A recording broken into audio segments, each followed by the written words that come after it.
Debate വിത്ത് സ്മൃതി പരുത്തിക്കാട്. വെറുപ്പും വിഷവും ശരീരാവയവം പോലെ കൊണ്ടു നടക്കുന്ന ഹിന്ദുത്വവാദികൾ ഇന്നും ഇന്നലെയും തുടങ്ങിയതല്ല, അവരർക്ക് നേർക്കുള്ള തിണ്ണമെടുക്ക്.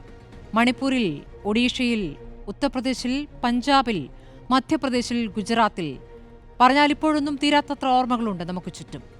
പോയ വർഷം മാത്രം കണക്കുകളിൽ 834 അക്രമങ്ങളുണ്ട്. ഈ വർഷത്തിന്റെ ആദ്യ പാതിയിൽ മാത്രം ആക്രമണത്തിന്റെ എണ്ണം 378 ഇതൊന്നും കൂടാതെയാണ് അധികാരത്തിന്റെ കൂട്ടുപിടിച്ചുള്ള വേട്ടയാടൽ. സംഘബന്ധുത്വം തേടിപ്പോകുന്ന സ്നേഹവിരുന്നിന്റെ കേക്കിൽ മധുരം കൂടുതൽ തോന്നുന്നവർക്ക് മുന്നമാരെ തിരിച്ചറിയാൻ ഇനിയും സമയം വേണ്ടിവരുമോ? ആട്ടിൻതോൽ തിരിച്ചറിഞ്ഞു എന്നതാണ് ചോദ്യം.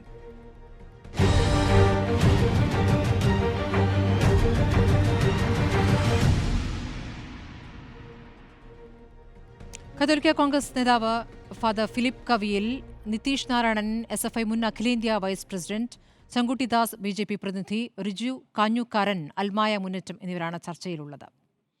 അറിഞ്ഞാൻ കത്തോലിക്ക കോൺഗ്രസ് പ്രതിനിധിയിൽ നിന്നാണ് പ്രതികരണം തേടുന്നത്. ഫാദർ ഫിലിപ്പ് കവിയിൽ, ഇപ്പോൾ ഛത്തീസ്ഗഡിൽ ഉണ്ടായിരിക്കുന്ന സംഭവവികാസങ്ങൾ, അതിന്മേൽ എന്തെങ്കിലും ഉറപ്പ്, നിങ്ങൾക്ക് ആശ്വാസമാകുന്ന എന്തെങ്കിലും പ്രതികരണം കേന്ദ്ര സർക്കാരിൽ നിന്ന് ഉണ്ടായോ?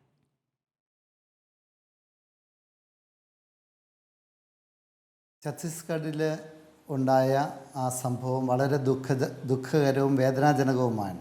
ക്രൈസ്തവ സന്യാസിനികളെ ബോധപൂർവം അറസ്റ്റ് ചെയ്യുകയും കള്ളക്കഥകൾ പ്രചരിപ്പിച്ച് ക്രൈസ്തവ സന്യാസിനികളെ അറസ്റ്റ് ചെയ്യുക മൂലം ക്രൈസ്തവർക്ക് മൊത്തമായി എതിരെയുള്ള ഒരു പ്രവർത്തനം ഈ നാട്ടിൽ നടക്കുന്നുവെന്ന് ഒരിക്കൽ കൂടി തെളിയിച്ചിരിക്കുകയാണ്.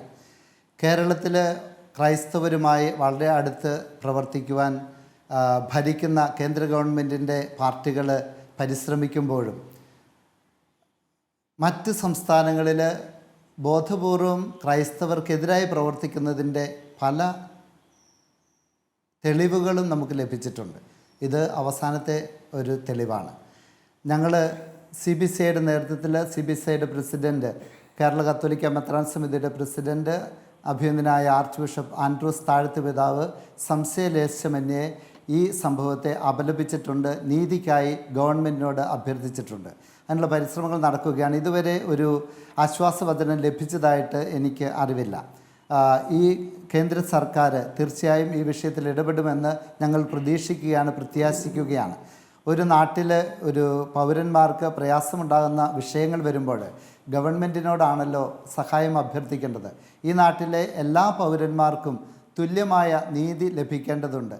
ഈ നാട്ടിലെ 2.3% മാത്രമുള്ള ന്യൂനപക്ഷങ്ങളിൽ ന്യൂനപക്ഷമായ ക്രൈസ്തവ സമുദായത്തെയും ഇവിടെ ഭരണഘടനാപരമായ അവകാശങ്ങൾ നൽകി സംരക്ഷിക്കുവാൻ തിരഞ്ഞെടുക്കപ്പെട്ട സർക്കാരിന് കടമയുണ്ട്. ആ കടമ നിർവഹിക്കുന്നില്ലെങ്കിൽ ഇവിടെ ജനാധിപത്യം ചോദ്യചിഹ്നത്തിലാണ് എന്ന് പറയേണ്ടി വരും.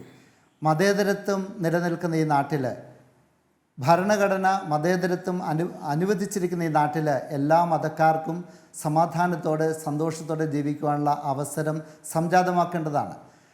ക്രൈസ്തവർ വളരെയധികം ന്യൂനപക്ഷങ്ങളാണ് എന്ന് നമുക്കെല്ലാവർക്കും അറിയാം. മതപരിവർത്തന നിയമത്തിൻ്റെ മറവിൽ ഇവിടെയുള്ള ക്രൈസ്തവരെ ബോധപൂർവം വേട്ടയാടുകയാണ് എന്ന് നിരവധിയായ അനുഭവങ്ങളിൽ നിന്ന് നമുക്ക് മനസ്സിലാക്കുവാൻ സാധിച്ചിട്ടുണ്ട്. നിങ്ങൾക്ക് ഒരുപാട് ഉദാഹരണങ്ങൾ വടക്കേ ഇന്ത്യയുമായി ബന്ധപ്പെട്ട് ഉണ്ട്. പല സംസ്ഥാനങ്ങളിലായി അക്രമങ്ങൾ നേരിടുന്നു, പള്ളികൾക്ക് നേരെയുള്ള ആക്രമണങ്ങൾ, പിന്നെ മണിപ്പൂർ അടക്കമുള്ള നമ്മൾ കണക്കുകൾ മുന്നിലുണ്ടല്ലോ. പക്ഷേ സംസ്ഥാനത്ത് സഭ മറ്റൊരു നിലപാടല്ലേ ഇതിനിടയ്ക്ക് സ്വീകരിച്ചിരുന്നത്? അപ്പോൾ നിങ്ങൾക്ക് തിരിച്ചടികൾ ഉണ്ടാകുമ്പോഴും കേരളത്തിൽ നിങ്ങളുടെ പിന്തുണ വേണമെന്ന് ഈ പറയുന്ന സംഘപരിവാർ ആഗ്രഹിക്കുന്നുണ്ട്, നിങ്ങളെ വന്ന് കാണുന്നുണ്ട്, നിങ്ങൾ തിരിച്ചും ആ രൂപത്തിൽ പെരുമാറുന്നുണ്ട്, പലപ്പോഴായി പരസ്പരം സഹായിച്ചിട്ടുമുണ്ട്. അപ്പോൾ എന്താണ് കേരളത്തിൽ ഒരു നിലപാട്, കേരളത്തിന് പുറത്ത് മറ്റൊരു നിലപാട് എന്നതാണോ നിങ്ങളുടെ മനസ്സിലാക്കൽ? അങ്ങനെ ഒരു നിലപാടില്ല. കേരളത്തിൽ ഒരിക്കലും സഭ മറ്റൊരു നിലപാടെടുത്തതായിട്ട് എനിക്കറിവില്ല. സഭ എപ്പോഴും പ്രശ്നാധിഷ്ഠിതമായ നിലപാടാണ് എടുക്കുന്നത്. മതേതരത്വത്തിന് അനുകൂലമായ നിലപാടാണ് സഭ എടുക്കുന്നത്. സഭ ആരുടെയും കക്ഷത്തിൽ കൊണ്ടുപോയി തലവെച്ചിട്ടില്ല. അത് തെറ്റായ പ്രചരണമാണ്. ചില പ്രത്യേക കോണുകളിൽ നിന്ന് സഭ ഒരു പ്രത്യേക വശത്തേക്ക് ചായുന്നു എന്നൊക്കെ പറഞ്ഞ് പ്രചരിപ്പിച്ചിട്ടുണ്ട്. അതൊന്നും ഞങ്ങളുടെ അഭിപ്രായമല്ല. ഇവിടെ നാർക്കോട്ടിക് ജിഹാദെന്നും ലവ് ജിഹാദെന്നും പറഞ്ഞതും കേരള സ്റ്റോറി എന്ന ഒരു ന്യൂനപക്ഷ വിരുദ്ധ സിനിമ അത് ഇവിടെ പ്രദർശിപ്പിക്കാൻ മുൻകൈ എടുത്തതും അതിനനുകൂലമായ പ്രതികരണങ്ങൾ നടത്തിയത് ആരാണ് ഫാദർ ഫിലിപ്പ് കവിയിൽ? അതെ, നാർക്കോട്ടിക്സ് ജിഹാദ് എന്നോ ലവ് ജിഹാദോ എന്ന് പറഞ്ഞത് ആരോടാണ്, ആര് പറഞ്ഞു എന്നത് നിങ്ങൾ ചിന്തിക്കേണ്ടതാണ്. പൊതുസമൂഹത്തിലല്ല അത് പറഞ്ഞത്. സഭയുടെ അംഗങ്ങളുടെ ഇടയ്ക്ക് സഭയിലെ അംഗങ്ങളെ സംരക്ഷിക്കുവാൻ അവരോട് പറഞ്ഞ ഉപദേശത്തെ പൊതുസമൂഹത്തിലേക്ക് വലിച്ചിഴച്ച് അത് മറ്റ് വ്യാഖ്യാനങ്ങൾ കൊടുക്കുന്നത് തെറ്റാണ്. ലവ് ജിഹാദ് എന്ന് പറയുന്നതിൻ്റെ പിന്നിലുള്ള ആശയത്തെയാണ് ഞങ്ങൾ എതിർക്കുന്നത്. ഒരാൾ മറ്റൊരാളെ സ്നേഹിക്കുന്നതിന് ഒരിക്കലും സഭ എതിരല്ല. സഭ പറയുന്നത് പ്രണയക്കെണികൾക്ക് സഭ എതിരാണ്. അത് ഏത് പാർട്ടിയിലുള്ളവരാണെങ്കിലും ഏത് മതത്തിൽ വിശ്വസിക്കുന്നവരാണെങ്കിലും മറ്റൊരു മതത്തിൽപ്പെട്ട ആളെ കെണിയിൽപ്പെടുത്തി സ്നേഹിച്ചിട്ട് ദുരിതത്തിലാക്കുന്നതിനെ സഭ എതിർക്കുന്നു. അത് അങ്ങനെ കെണി എന്നുള്ളത് അല്ലല്ല, ഒന്നോ രണ്ടോ ഏതെങ്കിലും സംഭവങ്ങൾ എന്ന രൂപത്തിലല്ല, അതൊരു ആസൂത്രിതമായി ഒരു വിഭാഗത്തിൽ, ഫാദർ ഫിലിപ്പ് കവീൽ, ആസൂത്രിതമായ ഒരു വിഭാഗത്തിൽ നിന്നും ക്രിസ്ത്യാനികൾക്ക് നേരെ നടക്കുന്ന ഒരു ആക്രമണമായിട്ടാണ് അതിനെ വിലയിരുത്തിയത്. നമുക്ക് അതിലേക്ക് വരാം. അതിനു മുമ്പ് ഇപ്പോൾ സഭയ്ക്ക് നേരെ നടന്നിരിക്കുന്ന ആക്രമണമാണല്ലോ, കന്യാസ്ത്രീകളെ അറസ്റ്റ് ചെയ്ത വിഷയമാണല്ലോ. നമുക്ക് അല്ല, വർഗീയത ഉണ്ടാക്കിയതിനെ കുറിച്ചാണ് ഞാൻ ചോദിച്ചത്. ഫാദർ ഫിലിപ്പ് കവീൽ, വരാം.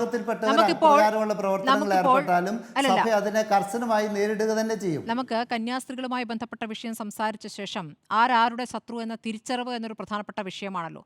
അത് നിങ്ങൾ എത്രത്തോളം തിരിച്ചറിവിലേക്ക് എത്തി എന്നുള്ളതാണ് അറിയേണ്ടത്.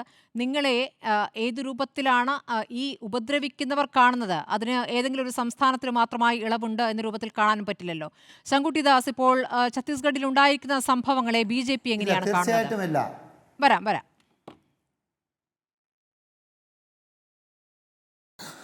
ശ്രീമതി സ്മൃതി, ഈ ചർച്ചയിൽ എന്നെ മുഴുവനായി പറയാൻ നിങ്ങൾ സമ്മതിക്കും എന്ന് ഞാൻ ആദ്യമേ പ്രതീക്ഷ വെച്ച് പുലർത്തുകയാണ്. ഞാൻ സംസാരിച്ചു തുടങ്ങുമ്പോൾ തന്നെ ഇടപെട്ടുകൊണ്ട് എന്നെ പറയാൻ അനുവദിക്കാത്ത ശൈലി അങ്ങ് ദയവായി ഇത്തവണയെങ്കിലും ഒന്ന് ഒഴിവാക്കണം. കാരണം ഈ കാര്യം വളരെ ഡെലിക്കേറ്റ് ആയിട്ടുള്ള, വളരെ സെൻസിറ്റീവ് ആയിട്ടുള്ളൊരു വിഷയമാണ്. ഈ കാര്യത്തിൽ ഞങ്ങൾക്കെതിരെ ധാരാളം ആരോപണങ്ങൾ ചർച്ച തുടങ്ങുന്നതിന് മുമ്പേ നിങ്ങളായി തന്നെ ഉന്നയിച്ചു കഴിഞ്ഞു.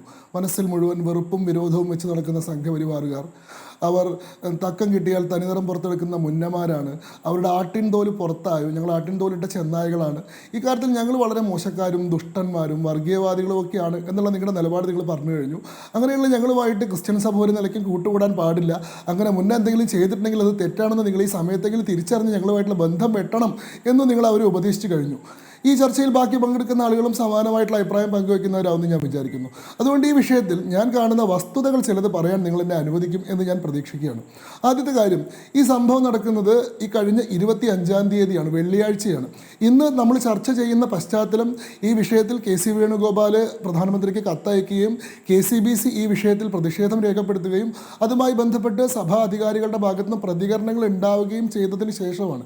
എന്നാൽ ഇന്നലെ ഈ വിഷയം ഈ രാജ്യത്തെ മാധ്യമങ്ങൾ എങ്ങനെയാണ് റിപ്പോർട്ട് ചെയ്തത് എന്ന് നിങ്ങളൊന്ന് പരിശോധിക്കണമെന്ന് ഞാൻ ആദ്യം ആവശ്യപ്പെടുകയാണ്.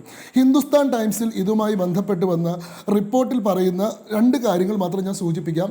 അത് ഈ പറയുന്ന ഛത്തീസ്ഗഡിലെ ദുർഗ് എന്ന് പറയുന്ന ജില്ലയിലെ സൂപ്പറിൻറ്റൻഡൻറ്റ് ഓഫ് പോലീസ് ആയിട്ടുള്ള ശ്വേതാ സിൻഹ IPS എന്ന് പറയുന്ന വനിതാ IPS ഉദ്യോഗസ്ഥയെ ഉദ്ധരിച്ചുകൊണ്ട് ഹിന്ദുസ്ഥാൻ ടൈംസ് കൊടുത്തിട്ടുള്ള റിപ്പോർട്ടാണ്. ആ റിപ്പോർട്ടിൽ 2 പ്രധാനപ്പെട്ട കാര്യങ്ങൾ അവർ പറയുന്നുണ്ട്. ഒന്ന്, the police superintendent says that they were promised jobs inside Chhattisgarh itself and were actually being taken to Agra.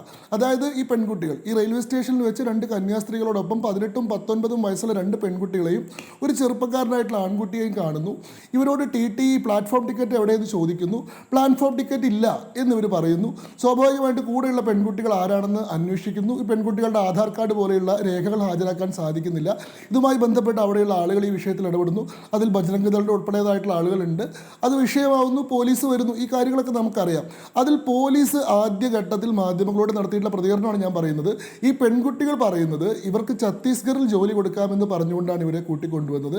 ഇവിടെ എത്തിയപ്പോഴാണ് ഞങ്ങൾ ആഗ്രയിലേക്കാണ് കൊണ്ടുപോകുന്നത് എന്ന് ഞങ്ങൾക്ക് മനസ്സിലായതെന്ന്. രണ്ടാമത്തെ കാര്യം, ആ ശ്വേതാ സിൻഹ IPS മാധ്യമങ്ങളോട് പറയുന്നു, the families of the girls says that they were not informed and they were searching for the girls. ഞങ്ങൾ ഈ പെൺകുട്ടികളുടെ രക്ഷിതാക്കളെ ബന്ധപ്പെട്ടപ്പോൾ ആ രക്ഷിതാക്കൾ ഞങ്ങളോട് പറഞ്ഞത് അവരെ ഈ കുട്ടികളെ ആഗ്രയിലേക്ക് കൊണ്ടുപോകുന്ന കാര്യം അറിയിച്ചിരുന്നില്ല എന്നും ഞങ്ങൾ എപ്പോഴും പെൺകുട്ടികളെ തെരഞ്ഞുകൊണ്ടിരിക്കുകയാണെന്നുള്ളതാണ്.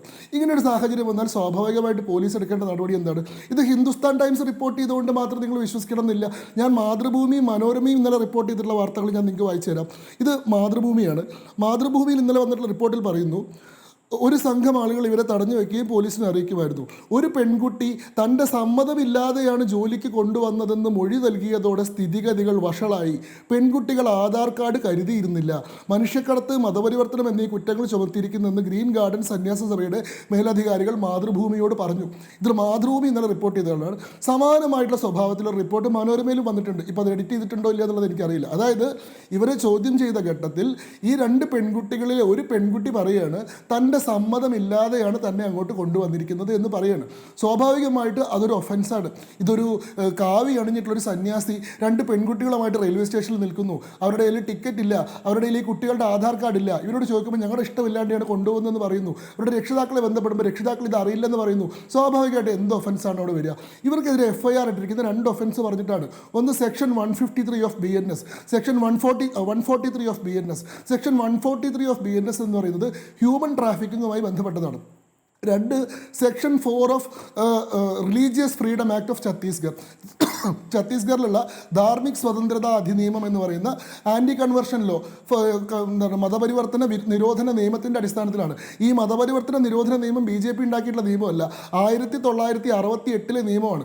1968 ഛത്തീസ്ഗഡ് എന്ന് പറയുന്ന സംസ്ഥാനം തന്നെ ഇല്ല. 2000 ഛത്തീസ്ഗഡ് ഉണ്ടാകുന്നത്. അന്നത് മധ്യപ്രദേശാണ്. മധ്യപ്രദേശിൽ കോൺഗ്രസ്സുകാരനായിരുന്ന മുഖ്യമന്ത്രി ഭരിക്കുന്ന സമയത്ത് ഉണ്ടാക്കിയിട്ടുള്ള നിയമമാണ്. ഈ നിയമമാണെങ്കിൽ 1936 ബ്രിട്ടീഷുകാർ ഉണ്ടാക്കിയിട്ടുള്ള നിയമത്തിൻ്റെ തുടർച്ചയാണ്. എന്തുകൊണ്ടാണ് അവിടെ ഒരു മതപരിവർത്തന നിരോധന നിയമം BJP ഒക്കെ ഉണ്ടാവുന്നതിന് മുൻപേ ഉണ്ടായിരുന്നത്? കാരണം ഡെൻസിലി ട്രൈബൽ പോപ്പുലേഷൻ ഉള്ള ഒരു സംസ്ഥാനമാണ് ഛത്തീസ്ഗഡ് എന്ന് പറയുന്നത്. 35% ട്രൈബൽ പോപ്പുലേഷനാണ്. ആ ട്രൈബൽ പോപ്പുലേഷനിടയിൽ വലിയ അളവിലുള്ള മതപരിവർത്തനങ്ങൾ നടക്കുന്നുണ്ട് എന്നതുമായി ബന്ധപ്പെട്ട് അത് തടയുന്നതിന് ബ്രിട്ടീഷുകാരുടെ കാലഘട്ടം മുതൽ നിയമമുള്ളൊരു സംസ്ഥാനമാണ്. അവിടെ ഇങ്ങനൊരു പ്രശ്നം ഉണ്ടാവുന്നു. സ്വാഭാവികമായിട്ട് അതുമായി ബന്ധപ്പെട്ട ആളുകൾ ഇടപെടുന്നു. പോലീസ് അവരെ ഈ പറയുന്ന ചാർജ് ചെയ്തിട്ട് മജിസ്ട്രേറ്റിൻ്റെ അടുത്ത് ഹാജരാക്കുന്നു. മജിസ്ട്രേറ്റ് അവരെ പ്രഥമദൃഷ്ടിയാൽ ഈ പറയുന്ന ആരോപണത്തിൽ സാധുതയുണ്ടെന്ന് കണ്ടിട്ട് റിമാൻഡ് ചെയ്യുന്നു. അതിനുശേഷമാണ് ഈ പറയുന്ന ഇടപെടലുകൾ ഉണ്ടാകുന്നത്. ഇപ്പോൾ മറ്റൊരു വർഷനാണ് പുറത്തു വരുന്നത്. എന്താണ്? കുട്ടികളുടെ അവരുടെ സമ്മതത്തോടു കൂടിയാണ് കൊണ്ടുവരുന്നത്. ഇവരെ ഹോസ്പിറ്റലിൽ ജോലിക്ക് വേണ്ടിയിട്ടാണ് കൊണ്ടുപോയിരുന്നത്. ഇവർക്ക് അതിന് മതിയായിട്ടുള്ള സമ്മതപത്രം ഇവർ നേരത്തെ കരസ്ഥമാക്കിയിരുന്നു എന്നൊക്കെയാണ്. ഈ കാര്യത്തിൽ ഇനി എന്താണ് ചെയ്യാൻ സാധിക്കുക? ഈ കാര്യത്തിൽ പഴുതടച്ചിട്ടുള്ളൊരു അന്വേഷണം വേണം. ഇതിൽ ആരുടെ ഭാഗത്താണ് തെറ്റെങ്കിൽ അവർക്കെതിരെ നടപടി ഉണ്ടാവണം. ഇതിപ്പോൾ അത് അനാവശ്യമായിട്ട് വിഷയമാക്കിയിട്ടുള്ള TTയും ഈ ബജറംഗ് ദളിന്റെ പ്രവർത്തകരുമാണ് ഇതിൽ കുറ്റക്കാരെങ്കിൽ അവർക്കെതിരെ തീർച്ചയായിട്ടും നടപടി വേണം. ഞങ്ങൾ അവരെ ഒരു നിലയ്ക്ക് അങ്ങനെ ബജറംഗ് ദൾ പ്രവർത്തകർക്കെതിരെ നടപടി ഉണ്ടായ ഒരു സന്ദർഭമാണ് അവിടെ ഉണ്ടായിട്ടുള്ളത്. ഞാൻ മനസ്സിലാക്കുന്നത്, നോക്കൂ, ഇവിടെ ഒരു ദൃക്സാക്ഷി റിപ്പോർട്ടോട് സംസാരിച്ചിട്ടുണ്ട്. ഞങ്ങളുടെ പ്രതിനിധി ഛത്തീസ്ഗഡിലുണ്ട്. ആ ദൃക്സാക്ഷി പറയുന്നത് യുവതികളെ കൊണ്ടുപോയത് ജോലി നൽകാൻ തന്നെയാണ്. 60 വർഷത്തിലേറെയായി ഛത്തീസ്ഗഡിൽ പ്രവർത്തിക്കുന്ന ആളാണ് ഇദ്ദേഹം. ഈ യുവതികൾ CSI ക്രിസ്ത്യാനികളാണ്. ഈ ASMI സന്യാസി സമൂഹത്തിലെ കന്യാസ്ത്രീകളെയാണ് ഇപ്പോൾ അറസ്റ്റ് ചെയ്തിരിക്കുന്നത്. അറസ്റ്റിലായ കന്യാസ്ത്രീകളുടെ സഹപ്രവർത്തകയാണ് ഇപ്പോൾ പറയുന്നത് മതപരിവർത്തനം ആരോപിച്ചത് ബജ്രംഗ് ദളാണ്. ബജ്രംഗ് ദൾ അവിടെ ആ പ്രതികരണം ആദ്യം കണ്ട ശേഷം നമുക്ക് ചർച്ച തുടരാമെന്ന് തോന്നുന്നു. ഞാൻ ഒന്ന് അത് കണ്ട ശേഷം, ഇപ്പോൾ ആവശ്യത്തിന് സമയം ശങ്കുട്ടിദാസ് അങ്ങേക്കുണ്ട്. ഈ പ്രതികരണങ്ങൾ കണ്ട ശേഷം അങ്ങ് പറയണം. ഛത്തീസ്ഗഡിലെ ദുർഗിലാണ് റിപ്പോർട്ടർ TV സംഘം ഉള്ളത്. കഴിഞ്ഞ ദിവസമാണ് ഇവിടെ നിന്ന് 2 കന്യാസ്ത്രീകളെ മനുഷ്യക്കടത്തും ഒപ്പം മതപരിവർത്തനവും ആരോപിച്ച് RPF അറസ്റ്റ് ചെയ്യുകയും പിന്നീട് റിമാൻഡിലേക്ക് ജയിലിലേക്ക് പോവുകയും ചെയ്തത്. ആ കന്യാസ്ത്രീകളുടെ അതേ സന്യാസി സമൂഹത്തിലെ ഒരു അംഗം റിപ്പോർട്ടർ TVക്കൊപ്പം ചേരുകയാണ്. അന്ന് സംഭവിച്ചത് എന്താണ് എന്നും എന്തായിരുന്നു കന്യാസ്ത്രീകൾ യുവതികളുമായി എങ്ങോട്ട് പോവുകയായിരുന്നു എന്നും ഈ സിസ്റ്റർ തന്നെ വ്യക്തമാക്കും. അവരുടെ പേരുവിവരം നമ്മളിപ്പോൾ പറയുന്നില്ല, അവരുടെ ഐഡൻറ്റിറ്റിയും പറയാൻ കഴിയുന്ന സാഹചര്യമല്ല. എന്താണ് സിസ്റ്ററെ അന്ന് സംഭവിച്ചത്? ഈ യുവതികൾ എങ്ങോട്ട് വന്നതായിരുന്നു? എന്താണ് ശരിക്കും സംഭവിച്ചത്? ഞങ്ങളുടെ 2 സിസ്റ്റേഴ്സ്, ഒരാൾ ആഗ്രയിൽ നിന്നും ഒരാൾ ജബൽപൂരിൽ നിന്നും ഈ കുട്ടികളെ ഞങ്ങളുടെ കോൺവെൻറ്റിലേക്ക് വർക്ക് ചെയ്യാനായി കൊണ്ടുപോകാൻ ദുർഗ് റെയിൽവേ സ്റ്റേഷനിൽ കാത്തിരിക്കുകയായിരുന്നു.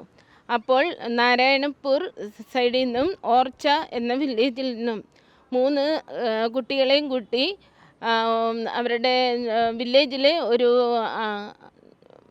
ചെറുപ്പക്കാരൻ ഇവരെ 3 പേരെയും കൂട്ടി ബസ്സിന് ദുർഗ് റെയിൽവേ സ്റ്റേഷൻ വരെ എത്തി. ദുർഗ് റെയിൽവേ സ്റ്റേഷൻ എത്തിയപ്പോൾ പ്ലാറ്റ്ഫോമിൽ കയറാൻ TT ഇവരോട് പ്ലാറ്റ്ഫോം ടിക്കറ്റ് ആവശ്യപ്പെട്ടു. അപ്പോൾ ഇവർ പറഞ്ഞു ഞങ്ങളുടെ ടിക്കറ്റ് സിസ്റ്റേഴ്സിൻ്റെ കയ്യിലാണെന്ന് പറഞ്ഞു.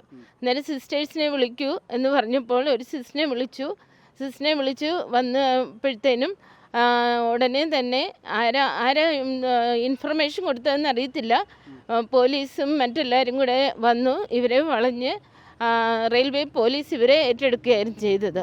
അതിനുശേഷം അവിടെ ഉള്ളിൽ കൊണ്ടുപോയി ക്വസ്റ്റ്യനിങ്ങും എല്ലാം ആയിരുന്നു. ജ്യോതി ശർമ്മ എന്ന് പറഞ്ഞ് ഒരു സ്ത്രീ ഭയങ്കരമായിട്ടും ഇവർ ബജറംഗ് ദൾ പ്രവർത്തകർ വരുന്ന ദൃശ്യങ്ങളൊക്കെ ഉണ്ട്. അങ്ങനെയാണോ സംഭവം? ബജറംഗ് ദൾ ആ കൂട്ടരാണ് ഇവിടെ വന്നത്. ആദ്യം പോലീസ് ചോദിച്ചപ്പോൾ ഈ 3 കുട്ടികളും പറഞ്ഞു ഞങ്ങളുടെ പേരൻസിൻ്റെ പെർമിഷനോട് കൂടിയും ഞങ്ങളുടെ സ്വന്തം ഇഷ്ടപ്രകാരവുമാണ് ഞങ്ങൾ വന്നതെന്ന്. അത് കഴിഞ്ഞ് ഈ ലേഡി വന്ന് ഒത്തിരി ഭീഷണിപ്പെടുത്തുകയും അതെല്ലാം കഴിഞ്ഞപ്പോഴത്തേനും ഈ 3 കുട്ടികളിൽ ഒരാൾ പേടിച്ചിട്ട് പറഞ്ഞു എന്നെ കമ്പൽ ചെയ്ത് എന്നെ നിർബന്ധിച്ച് കൊണ്ടുവരിക. ഇവരുടെ നിർബന്ധപ്രകാരമാണ് അങ്ങനെ മൊഴി മാറ്റിയത്. അങ്ങനെ ശരിക്കും സിസ്റ്റർമാർ എങ്ങോട്ട് കൊണ്ടുപോകാനാണ് ഈ കുട്ടികളെ, ഈ യുവതികളെ എങ്ങോട്ട് കൊണ്ടുപോകാനാണ് വന്നത്? ഒരാളെ ആഗ്രയ്ക്കും ഭോപ്പാലിനും ഷഡോളിനും ജബൽപൂർ സൈഡിൽ.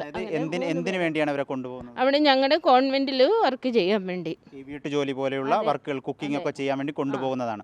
പിന്നീട് അപ്പോൾ RPF വരുന്നു, ഇവരെ ടിക്കറ്റ് TTR RPFനെ ഏൽപ്പിക്കുന്നു, മതപരിവർത്തനം എന്ന് പറയുന്നു, ബജറംഗ് ദൾ പ്രവർത്തകർ വന്ന് വലിയ പ്രശ്നമുണ്ടാക്കുന്നു. പിന്നീട് RPF എന്തൊക്കെ കുറ്റം ചുമത്തിയാണ് കേസെടുക്കുന്നത്? ഹ്യൂമൻ ട്രാഫിക്കിംഗ് ആൻഡ് മതപരിവർത്തനം അങ്ങനെ പറഞ്ഞ് അവർ കുറ്റം ആരോപിച്ച് അവരെ ഈ ചെറുപ്പക്കാരനെയും 2 സിസ്റ്റേഴ്സിനെയും ജയിലിലാക്കുകയും ഈ 3 കുട്ടികളെ ഷെൽട്ടർ ഹോമിലേക്ക് മാറ്റി പാർപ്പിക്കുകയുമാണ്. പിന്നീട് കോടതി റിമാൻഡ് ചെയ്തു ഈ സിസ്റ്റർമാരെ റിമാൻഡ് ജയിലിലേക്ക് മാറ്റി. ഇതിൽ വളരെ പ്രധാനപ്പെട്ട കാര്യം, ഈ RPF പിടിക്കുമ്പോഴും ബജറംഗ് ദൾ പ്രവർത്തകർ വലിയ തോതിൽ അവിടെ പ്രശ്നമുണ്ടാക്കി. അവർ വളരെ ശക്തമായിട്ട് അവിടെ പ്രശ്നങ്ങൾ ഉണ്ടാക്കി. അവരെന്താ പറഞ്ഞുകൊണ്ടിരുന്നത്? ഇങ്ങനെ അവർ ജയ് വിളിക്കുകയും മതപരിവർത്തനം അങ്ങനെ പറഞ്ഞ് ആരോപിക്കുകയായിരുന്നു. ഹ്യൂമൻ ട്രാഫിക്കിംഗ് അങ്ങനെ പറഞ്ഞു. ശരിക്കും നിങ്ങളിങ്ങനെ കുട്ടികളെ കൊണ്ടുപോകുന്നത് ഈ കുട്ടികൾ എവിടെ നിന്നുള്ള കുട്ടികളാണ്? അവർ മതപരിവർത്തനം തരുത്തുന്ന രൂപത്തിലുള്ള ഏതെങ്കിലും മതത്തിൽ നിന്നുള്ളവരാണോ? അവർ CSI വിഭാഗത്തിൽപ്പെട്ടതാണ്. നാരായണപൂർ, ഓർച്ച എന്ന 2 സ്ഥലത്ത് നിന്ന്. അവർ ക്രിസ്ത്യാനിറ്റി പ്രാക്ടീസ് ചെയ്യുന്നവരാണ്. എത്ര നാൾ മുതലാണെന്ന് ഞങ്ങൾക്ക് അറിയത്തില്ല. മതപരിവർത്തനത്തിന്റെ ഒരു സാധ്യത അവിടെ ഇല്ല എന്ന് വെച്ചാൽ ഞങ്ങൾ ആദ്യമായിട്ടാണ് ഈ കുട്ടികളെ കാണുന്നത്. വർഷങ്ങളായിട്ട് ഇങ്ങനെയുള്ള കുട്ടികളെ ഇങ്ങനെ കൊണ്ടുപോകാറുണ്ടോ നിങ്ങൾ?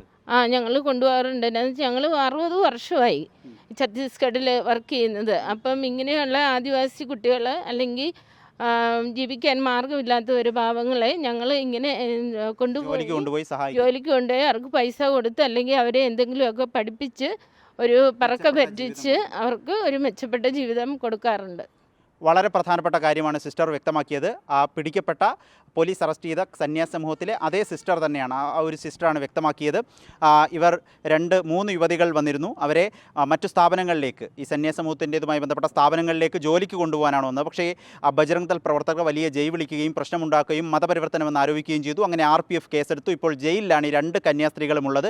അതിൻ്റെ വിവരമാണ്, കൃത്യമായ ദൃക്സാക്ഷി വിവരണമാണ് ഈ സിസ്റ്റർ വ്യക്തമാക്കിയത്. വീഡിയോ ജേർണലിസ്റ്റ് മനു ബാലകൃഷ്ണനൊപ്പം റിപ്പോർട്ടർ ആദിൽ പാലോഡിൻ, റിപ്പോർട്ടർ ഛത്തീസ്ഗഡ്.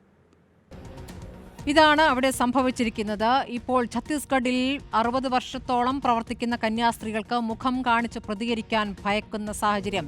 അവർക്ക് മുഖം കാണിച്ചാൽ അവരുടെ ജീവനും ഭീഷണിയുണ്ടെന്ന ഭയക്കുന്ന സാഹചര്യം കാണുന്നുണ്ടല്ലോ. എങ്ങനെയാണ് അവരെ ഭീഷണിപ്പെടുത്തി അവരോട് സംസാരിക്കുന്നത്? കന്യാസ്ത്രീകളെ അറസ്റ്റ് ചെയ്യുന്നതിലേക്ക് കാര്യങ്ങൾ എങ്ങനെയാണ് എത്തിയത് നമുക്ക് വളരെ വ്യക്തമാണ് ആ ദൃശ്യങ്ങളിൽ നിന്നും. ഫാദർ ഫിലിപ്പ് കവിയിൽ, ഇപ്പോൾ താങ്കളിലേക്ക് വന്ന ശേഷം ബാക്കിയുള്ളവരിലേക്ക് പോകാം. ഇപ്പോൾ നടന്നിരിക്കുന്ന സംഭവങ്ങൾ. നിങ്ങളോടൊന്നൊരു ചോദ്യം ഞാൻ ചോദിക്കട്ടെ? പറയൂ. നിങ്ങളോടൊരു ചോദ്യം ഞാൻ ചോദിക്കട്ടെ? നിങ്ങളിപ്പോ ആ കന്യാസ്ത്രീ പറഞ്ഞ കാര്യങ്ങൾ കേട്ടല്ലോ, അവർ ആ സംഭവം മുഴുവൻ നരേറ്റ് ചെയ്യുന്നത് കേട്ടല്ലോ. ഈ കേട്ടതിൽ വെച്ച് യാതൊരു അസ്വാഭാവികതയും നിങ്ങൾക്ക് തോന്നിയില്ല? എന്ത് അസ്വാഭാവികതയാണ്?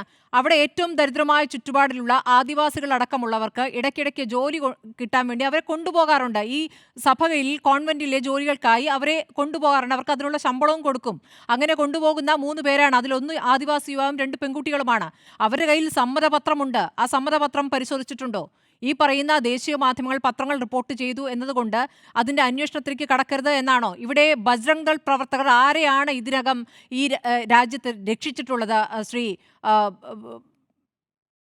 ശങ്കുട്ടി ദാസ്, ഇതുവരെ രക്ഷിച്ചത് ആരെയാണ്? നമ്മൾ എപ്പോഴും ഇടപെടുമ്പോൾ ബജ്രംഗ് ദൾ പ്രവർത്തകർ ഏതൊക്കെ ഘട്ടത്തിലാണ് ഇടപെട്ടിട്ടുള്ളതും ഏതൊക്കെ വിഷയങ്ങളാണ് ഇടപെട്ടതും നമ്മൾ കണ്ടിട്ടുള്ളതാണ്. എന്തുകൊണ്ടായിരിക്കാം ആ കന്യാസ്ത്രീക്ക് മുഖം കാണിക്കാൻ ഭയമുണ്ടാകുന്നത്? ശങ്കുട്ടി ദാസ്, അത് ശ്രദ്ധിച്ചില്ലേ? താങ്കൾ ഈ മുഴുവൻ പ്രതികരണം ശ്രദ്ധിക്കുമ്പോൾ അവർ മുഖം കാണിക്കാൻ എന്തുകൊണ്ട് ഭയപ്പെടുന്നു? ശ്രീമതി സ്മൃതി, അത് ഞാൻ പറയാം. അതിന് മുമ്പ് ഞാൻ 2-3 കാര്യങ്ങൾ സൂചിപ്പിക്കണം. ആ പ്രതികരണത്തിൽ നിന്ന് 2-3 പ്രധാനമായ കാര്യങ്ങൾ സൂചിപ്പിക്കണം എന്ന് ഞാൻ ആഗ്രഹിക്കുകയാണ്. നിങ്ങളത് മുഴുവൻ കേട്ടിട്ടുണ്ടാവും. ഈ കേട്ടിരിക്കുന്ന ആളുകൾക്കെല്ലാം അത് മനസ്സിലായിട്ടുണ്ടാവും എന്ന് ഞാൻ വിചാരിക്കുന്നു. അതായത് ഛത്തീസ്ഗഡിലുള്ള ദുർഗ് എന്ന് പറയുന്ന വളരെ ട്രൈബൽ ആയിട്ടുള്ള ഒരു പ്രദേശത്ത് നിന്ന് ജീവിക്കാൻ നിവൃത്തിയില്ലാത്ത ആദിവാസി കുട്ടികളെ ജോലി കൊടുത്ത് അല്ലെങ്കിൽ മറ്റ് പണം അല്ലെങ്കിൽ പഠിക്കാനുള്ള സൗകര്യങ്ങൾ തുടങ്ങിയിട്ടുള്ള കാര്യങ്ങൾ വാഗ്ദാനം ചെയ്തുകൊണ്ട് രാജ്യത്തിൻ്റെ വിവിധ ഭാഗങ്ങളിലേക്ക് കൊണ്ടുപോവുകയാണ്. ഇതിനുവേണ്ടി വന്നത് 2 സിസ്റ്റർമാർ 2 സ്ഥലങ്ങളിൽ നിന്നാണ്. ഒരാൾ ആഗ്രയിൽ നിന്നും ഒരാൾ ജബൽപൂരിൽ നിന്നാണ് വരുന്നത്. ഇവർ ഈ കുട്ടികളുടെ വീട്ടിലേക്ക് പോകുന്നതോ ഇവരുടെ പാരൻസിനോട് സംസാരിക്കുന്നതോ കുട്ടികളെ കൂട്ടിക്കൊണ്ട് വരുന്നതോ ഇല്ല. ഇവർ റെയിൽവേ സ്റ്റേഷനിൽ കാത്തു നിൽക്കുകയാണ്. അവരുടെ നാട്ടിൽ നിന്ന് ഒരാൾ ഈ കുട്ടികളുമായിട്ട് റെയിൽവേ സ്റ്റേഷനിൽ വന്നിട്ട് ഇവരെ ഇവിടുന്ന് ഹാൻഡ് ഓവർ ചെയ്യുകയാണ് ചെയ്യുന്നത്. അതൊന്ന്. രണ്ടാമത്തെ കാര്യം, ഇതിലെ ഒരു കുട്ടി തന്നെ ഇതുമായി ബന്ധപ്പെട്ട ചോദ്യം ചോദിച്ച സമയത്ത് എന്നെ നിർബന്ധിച്ചിട്ടാണ് കൊണ്ടുപോകുന്നത് എന്ന് പറഞ്ഞു. അത് ഭീഷണിപ്പെടുത്തി പറയിപ്പിച്ചു അല്ലെങ്കിൽ കമ്പൽഷൻ കൊണ്ട് പറഞ്ഞു എന്നല്ല പറയുന്നത്.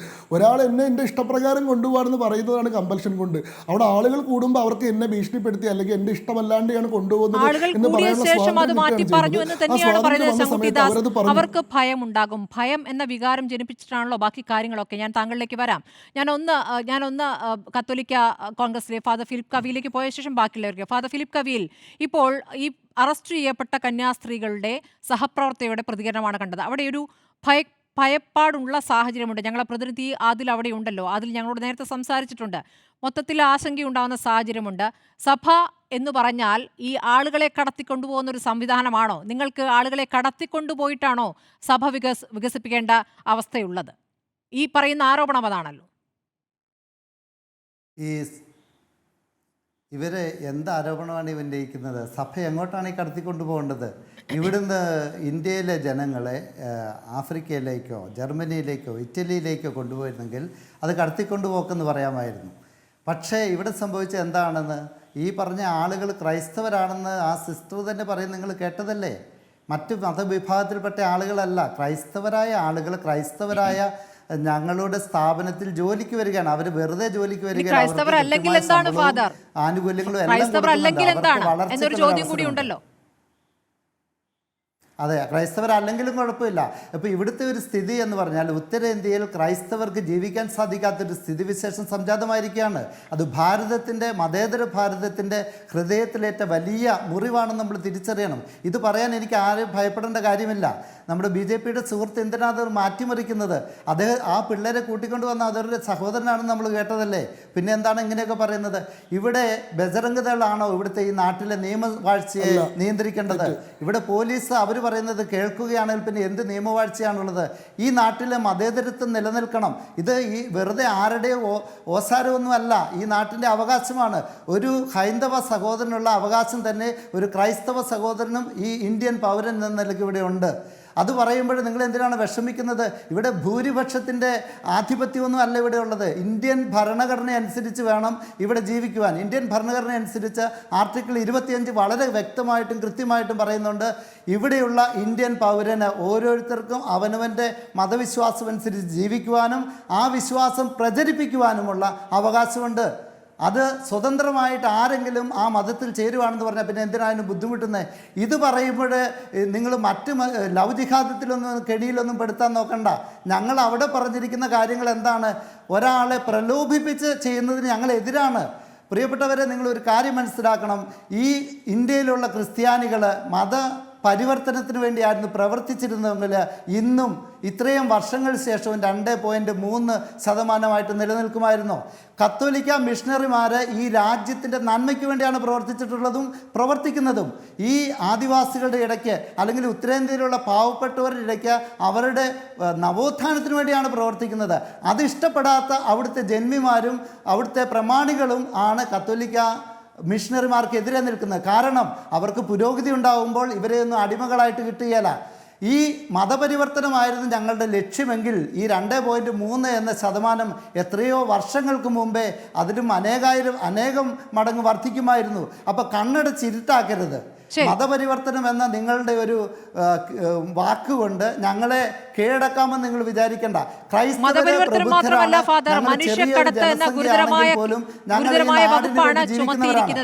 നിതീഷ് നാരായണൻ, ഇപ്പോൾ ഛത്തീസ്ഗഡിലുണ്ടായ സംഭവവികാസങ്ങളെ CPIM എങ്ങനെയാണ് കാണുന്നത്? കേരളത്തിൽ നിന്നുള്ള 2 കന്യാസ്ത്രീകളാണ് ഇപ്പോൾ അറസ്റ്റ് ചെയ്യപ്പെട്ടിരിക്കുന്നത്. കേരളത്തിലെ രാഷ്ട്രീയ നേതാക്കൾ ഇടപെടേണ്ട സമയമായില്ലേ?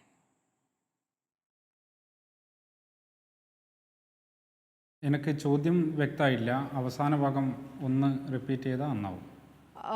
ഈ ഛത്തീസ്ഗഡിലുണ്ടായ സംഭവവികാസങ്ങൾ താങ്കൾ അറിഞ്ഞല്ലോ. CPM ഈ വിഷയത്തിൽ എങ്ങനെയാണ് പ്രതികരിക്കുന്നത്? കേരളത്തിൽ നിന്നുള്ള കന്യാസ്ത്രീകളാണ് ഇപ്പോൾ അറസ്റ്റ് ചെയ്യപ്പെട്ടിരിക്കുന്നത്. കേരളത്തിൽ നിന്നുള്ള രാഷ്ട്രീയ നേതാക്കളും ഇതിൽ ഇടപെടേണ്ടതല്ലേ?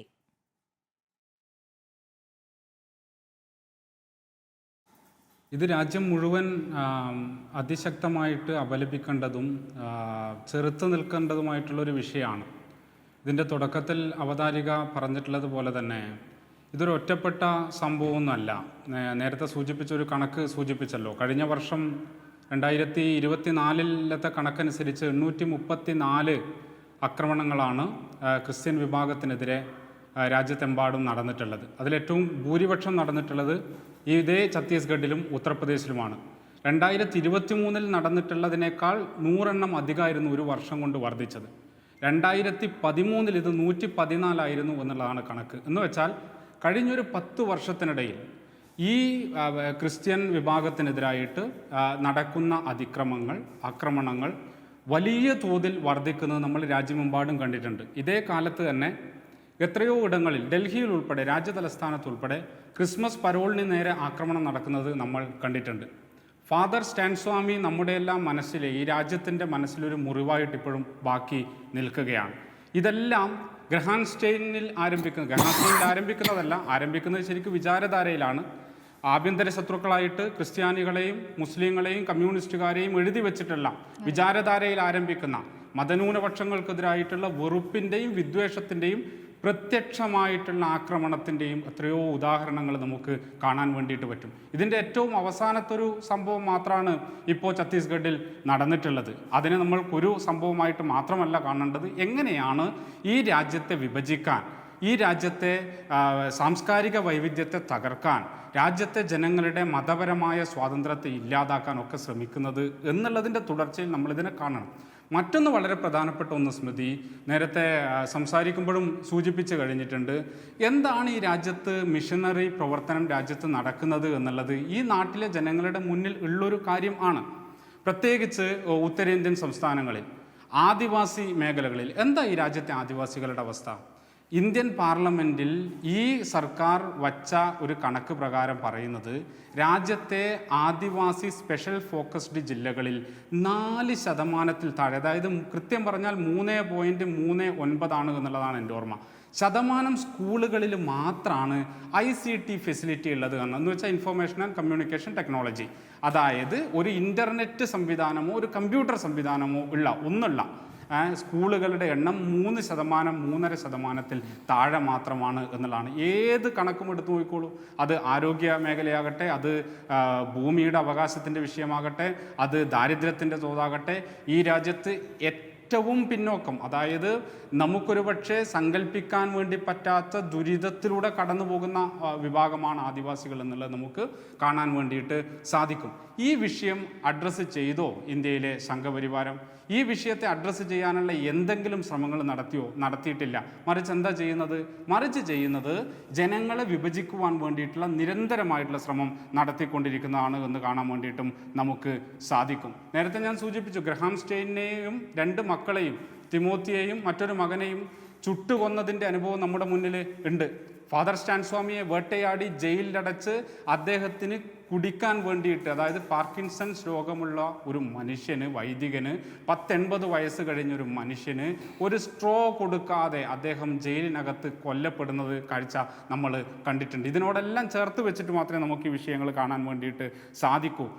ഈ പാരി നടത്തിയിട്ടുള്ളൊരു പഠനമുണ്ട്, people's archives of rural India നടത്തിയിട്ടുള്ള പഠനത്തിൽ പറയുന്നത് മധ്യപ്രദേശിലെയും ഛത്തീസ്ഗഡിലെയും 86% ആദിവാസികൾ ഭൂരഹിതരാണ് എന്നുള്ളതാണ്. ഭൂരഹിതരോ അല്ലെങ്കിൽ ദരിദ്ര കർഷകരോ ആയിട്ടുള്ള ആളുകളാണ് എന്നുള്ളതാണ് പറയുന്നത്. 30%-ലധികം ആളുകൾ നിരക്ഷരരാണ് എന്നുള്ളതാണ് കണക്ക്. ആരാ ഇതിൻ്റെ ഉത്തരവാദികൾ? ഇവിടുത്തെ മിഷണറിമാരാണോ? ഇവിടെ പ്രവർത്തിച്ചുകൊണ്ടിരിക്കുന്ന മിഷണറിമാരാണോ? അല്ല, മറിച്ച് ഈ രാജ്യം ഭരിച്ചുകൊണ്ടിരിക്കുന്ന ഭരണകൂടമാണ്, ഈ സംസ്ഥാനങ്ങൾ ഭരിച്ചുകൊണ്ടിരിക്കുന്ന, എത്രയോ വർഷമായിട്ട് ഭരിച്ചുകൊണ്ടിരിക്കുന്ന സംഘപരിവാരത്തിന് അതിൽ പങ്കുണ്ട്. ഇത് മറക്കുവാൻ വേണ്ടിയിട്ടാണ്, ഇതിനെ മറച്ചു വെക്കുവാൻ വേണ്ടിയിട്ടുള്ള വിദ്വേഷത്തിൻ്റെ ഒരു പ്രചരണം എങ്ങനെയാണോ വർഗീയതയെ ഇത്രയും കാലം ഉപയോഗിച്ചത് അതുപോലുള്ള ആയുധമാക്കിയിട്ട് വർഗീയതയെ ഉപയോഗിക്കുന്നതാണ് ഇപ്പോൾ നമ്മൾ കണ്ടുകൊണ്ടിരിക്കുന്നത്. ഞാൻ ചോദിക്കട്ടെ, ഇത്രയും വർഷത്തിനിടയിൽ ഹ്യൂമൻ ട്രാഫിക്കിൻ്റെ അല്ലെങ്കിൽ മനുഷ്യക്കടത്തിൻ്റെ എന്ത് തെളിവാണ് മിഷണറി പ്രവർത്തനവുമായിട്ട് നടത്തിയിട്ട് നമ്മുടെ മുന്നിലുള്ളത്? ഇന്ത്യയിൽ രാജ്യം ഭരിക്കുന്ന വിഭാഗം അല്ലല്ലോ ഇന്ത്യയിലെ ക്രിസ്ത്യൻ മാത്രമല്ല ആധാർ കാർഡ് ബജ്രംഗ് ദൾ പ്രവർത്തകരെ കണ്ട് ബോധ്യപ്പെടുത്തണം എന്ന രീതിയിലേക്ക് കാര്യങ്ങൾ മാറുകയാണ്. കന്യാസ്ത്രീകളെ വേഷമിട്ട് പുറത്തിറങ്ങാൻ ഭയപ്പെടേണ്ട സാഹചര്യം അവിടെ സൃഷ്ടിക്കപ്പെട്ടിരിക്കുകയാണ്. തീർച്ചയായിട്ടും സ്മൃതി, മറ്റൊരു കാര്യം, ഇനി ഈ നാട്ടിൽ നടക്കുന്ന തെറ്റായിട്ടുള്ള പ്രവർത്തനങ്ങൾക്കെതിരായിട്ടുള്ള ജാഗ്രതയാണെങ്കിൽ ഈ രാജ്യത്ത് എത്ര ജാതി വിവേചനം നടക്കുന്നുണ്ട്. ഈ ഗുജറാത്തിൽ കുറച്ചാഴ്ചകൾക്ക് മുമ്പാണ് ഒരു ചെറുപ്പക്കാരനെ ഒരു കടയിൽ പോയിട്ട് ഒരു കുട്ടിയെ, ആ കടയിൽ നിൽക്കുന്ന മുതലാളിയുടെ കട ഉടമയുടെ മകനെ, ബേട്ട മകനെ എന്ന് സാധാരണ സംസാരിക്കുമ്പോൾ ഉപയോഗിക്കുന്ന ഒരു വാചകമാണ്, വിളിച്ചതിന് അടിച്ചു കൊന്നത് ഗുജറാത്തിലാണ്, BJP ഭരിക്കുന്ന ഗുജറാത്തിലാണ്.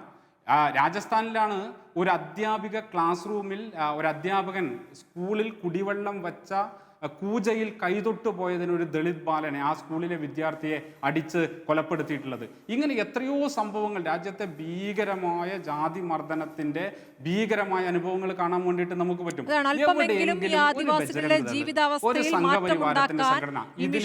നടത്തുന്ന പ്രവർത്തനം അത് നമ്മൾ കാണുന്നതാണ്. ഫാദർ സ്റ്റാൻ സ്വാമിയും ആദിവാസികൾക്കിടയിൽ പ്രവർത്തിച്ചു വരികയാണ്. അങ്ങനെയാണ് അദ്ദേഹത്തെ പിടിച്ചുകൊണ്ടുപോയത്. കോടതിയാണ് സ്ട്രോ കൊടുക്കാൻ തയ്യാറാകാതിരുന്നതും എന്നതും നമ്മുടെ മുന്നിലൊരു യാഥാർത്ഥ്യമാണ്. വെള്ളം കുടിക്കാൻ സ്ട്രോ കൊടുക്കാതിരുന്നത് കോടതിയാണ് എന്നത് നമ്മുടെ മുന്നിലൊരു യാഥാർത്ഥ്യമാണ്. ഞാൻ അടുത്ത പ്രതിനിധി റിജു കാഞ്ഞുക്കാരനിലേക്ക് പോകുന്നു. അൽമായ മുന്നേറ്റത്തിൻ്റെ പ്രതിനിധിയാണ് റിജു കാഞ്ഞുക്കാരൻ. ഇപ്പോൾ സഭയ്ക്ക് വടക്കേ ഇന്ത്യയിൽ പ്രവർത്തിക്കാൻ പറ്റാത്ത സാഹചര്യമാണോ? ഇപ്പോൾ വിവിധ സഭകളിൽ നിന്നുള്ള CSI സഭയുണ്ട്, ഇപ്പോൾ പറഞ്ഞ കത്തോലിക്ക സഭയുണ്ട്. ഇപ്പോൾ CBCയുടെ പ്രതികരണം വരുന്നത് ഇപ്പോൾ പ്രധാനമന്ത്രി ഈ വിഷയത്തിൽ ഇടപെടണമെന്നാണ്. നമ്മൾ മണിപ്പൂരിൽ കണ്ടതാണ്. മണിപ്പൂരിൽ 1000-ലേറെ ക്രൈസ്തവ ദേവാലയങ്ങളും കെട്ടിടങ്ങളുമാണ് ചുട്ടുകരിച്ചത്. 200-ലേറെ പേർ മരിച്ചിട്ടുണ്ട്. അവിടേക്ക് പ്രധാനമന്ത്രി പോയിട്ടില്ല. പലതവണ പ്രതിപക്ഷം ആവശ്യപ്പെട്ടും പ്രധാനമന്ത്രി പോയിട്ടില്ല. പ്രധാനമന്ത്രിയുടെ പ്രസ്താവന എത്രത്തോളം ചുരുങ്ങിയ പ്രസ്താവനയായിരുന്നു നമ്മൾ കണ്ടിട്ടുള്ളതാണ്. അപ്പോൾ പ്രധാനമന്ത്രി ഇടപെടണം എന്നുള്ള പ്രതീക്ഷയിൽ ഇപ്പോൾ CBC ഒരു പ്രതികരണം നടത്തുകയാണ്. ഇതിൽ ഇനി എന്ത് സംഭവിക്കുമെന്നാണ് റിജു കാഞ്ഞുക്കാരൻ അൽമായ സഭ കരുതുന്നത്? അല്ല, ഞാൻ ഇതിനെക്കുറിച്ച് നോക്കിക്കാണുന്നത്, കേന്ദ്രം ഭരിക്കുന്ന ഭരണകൂടത്തിൻ്റെ മൗനാനുവാദത്തോടു കൂടി തന്നെ ബജ്രംഗ് ദൾ പോലുള്ള സംഘപരിവാർ സംഘടനകൾ നോർത്ത് ഇന്ത്യയിൽ നടത്തുന്ന, പ്രത്യേകിച്ച് നോർത്ത് ഇന്ത്യയിൽ, ഇവിടെയുണ്ട് സൗത്ത് ഇന്ത്യയിലും പ്രശ്നങ്ങളുണ്ട് എങ്കിലും നോർത്ത് ഇന്ത്യയിൽ നടത്തുന്ന ഒരു ജാതി ന്യൂനപക്ഷ വർഗീയത, അതായത് നമ്മൾക്ക് കഴിഞ്ഞ കുറേ കാലങ്ങളായി ഛത്തീസ്ഗഡ്, മധ്യപ്രദേശ്, രാജസ്ഥാൻ, ഗുജറാത്ത്, ഉത്തർപ്രദേശ് സ്ഥലങ്ങളിൽ നമുക്ക് കാണാൻ സാധിക്കും, റോട്ടിൽ കൂടെ യാത്ര ചെയ്യുന്ന കറുത്ത പർദ്ദ ധരിച്ച ഒരു സ്ത്രീയെ കല്ലെറിയുന്ന ജനസമൂഹത്തിൻ്റെ വീഡിയോസ്. ഒരു കന്യാസ്ത്രീ സ്വന്തം സഭാവസ്ത്രം ധരിച്ച് യാത്ര ചെയ്താൽ അവരെ കല്ലെറിയുന്ന, അല്ലെങ്കിൽ അവരെ അപമാനിക്കുന്ന തരത്തിലുള്ള പ്രവർത്തനങ്ങൾ. എന്നാൽ ഒരു തുണിയുമില്ലാതെ നഗ്ന സന്യാസിനികൾക്ക് അകമ്പടി സേവിക്കുന്ന പോലീസും ഭരണകൂടവും.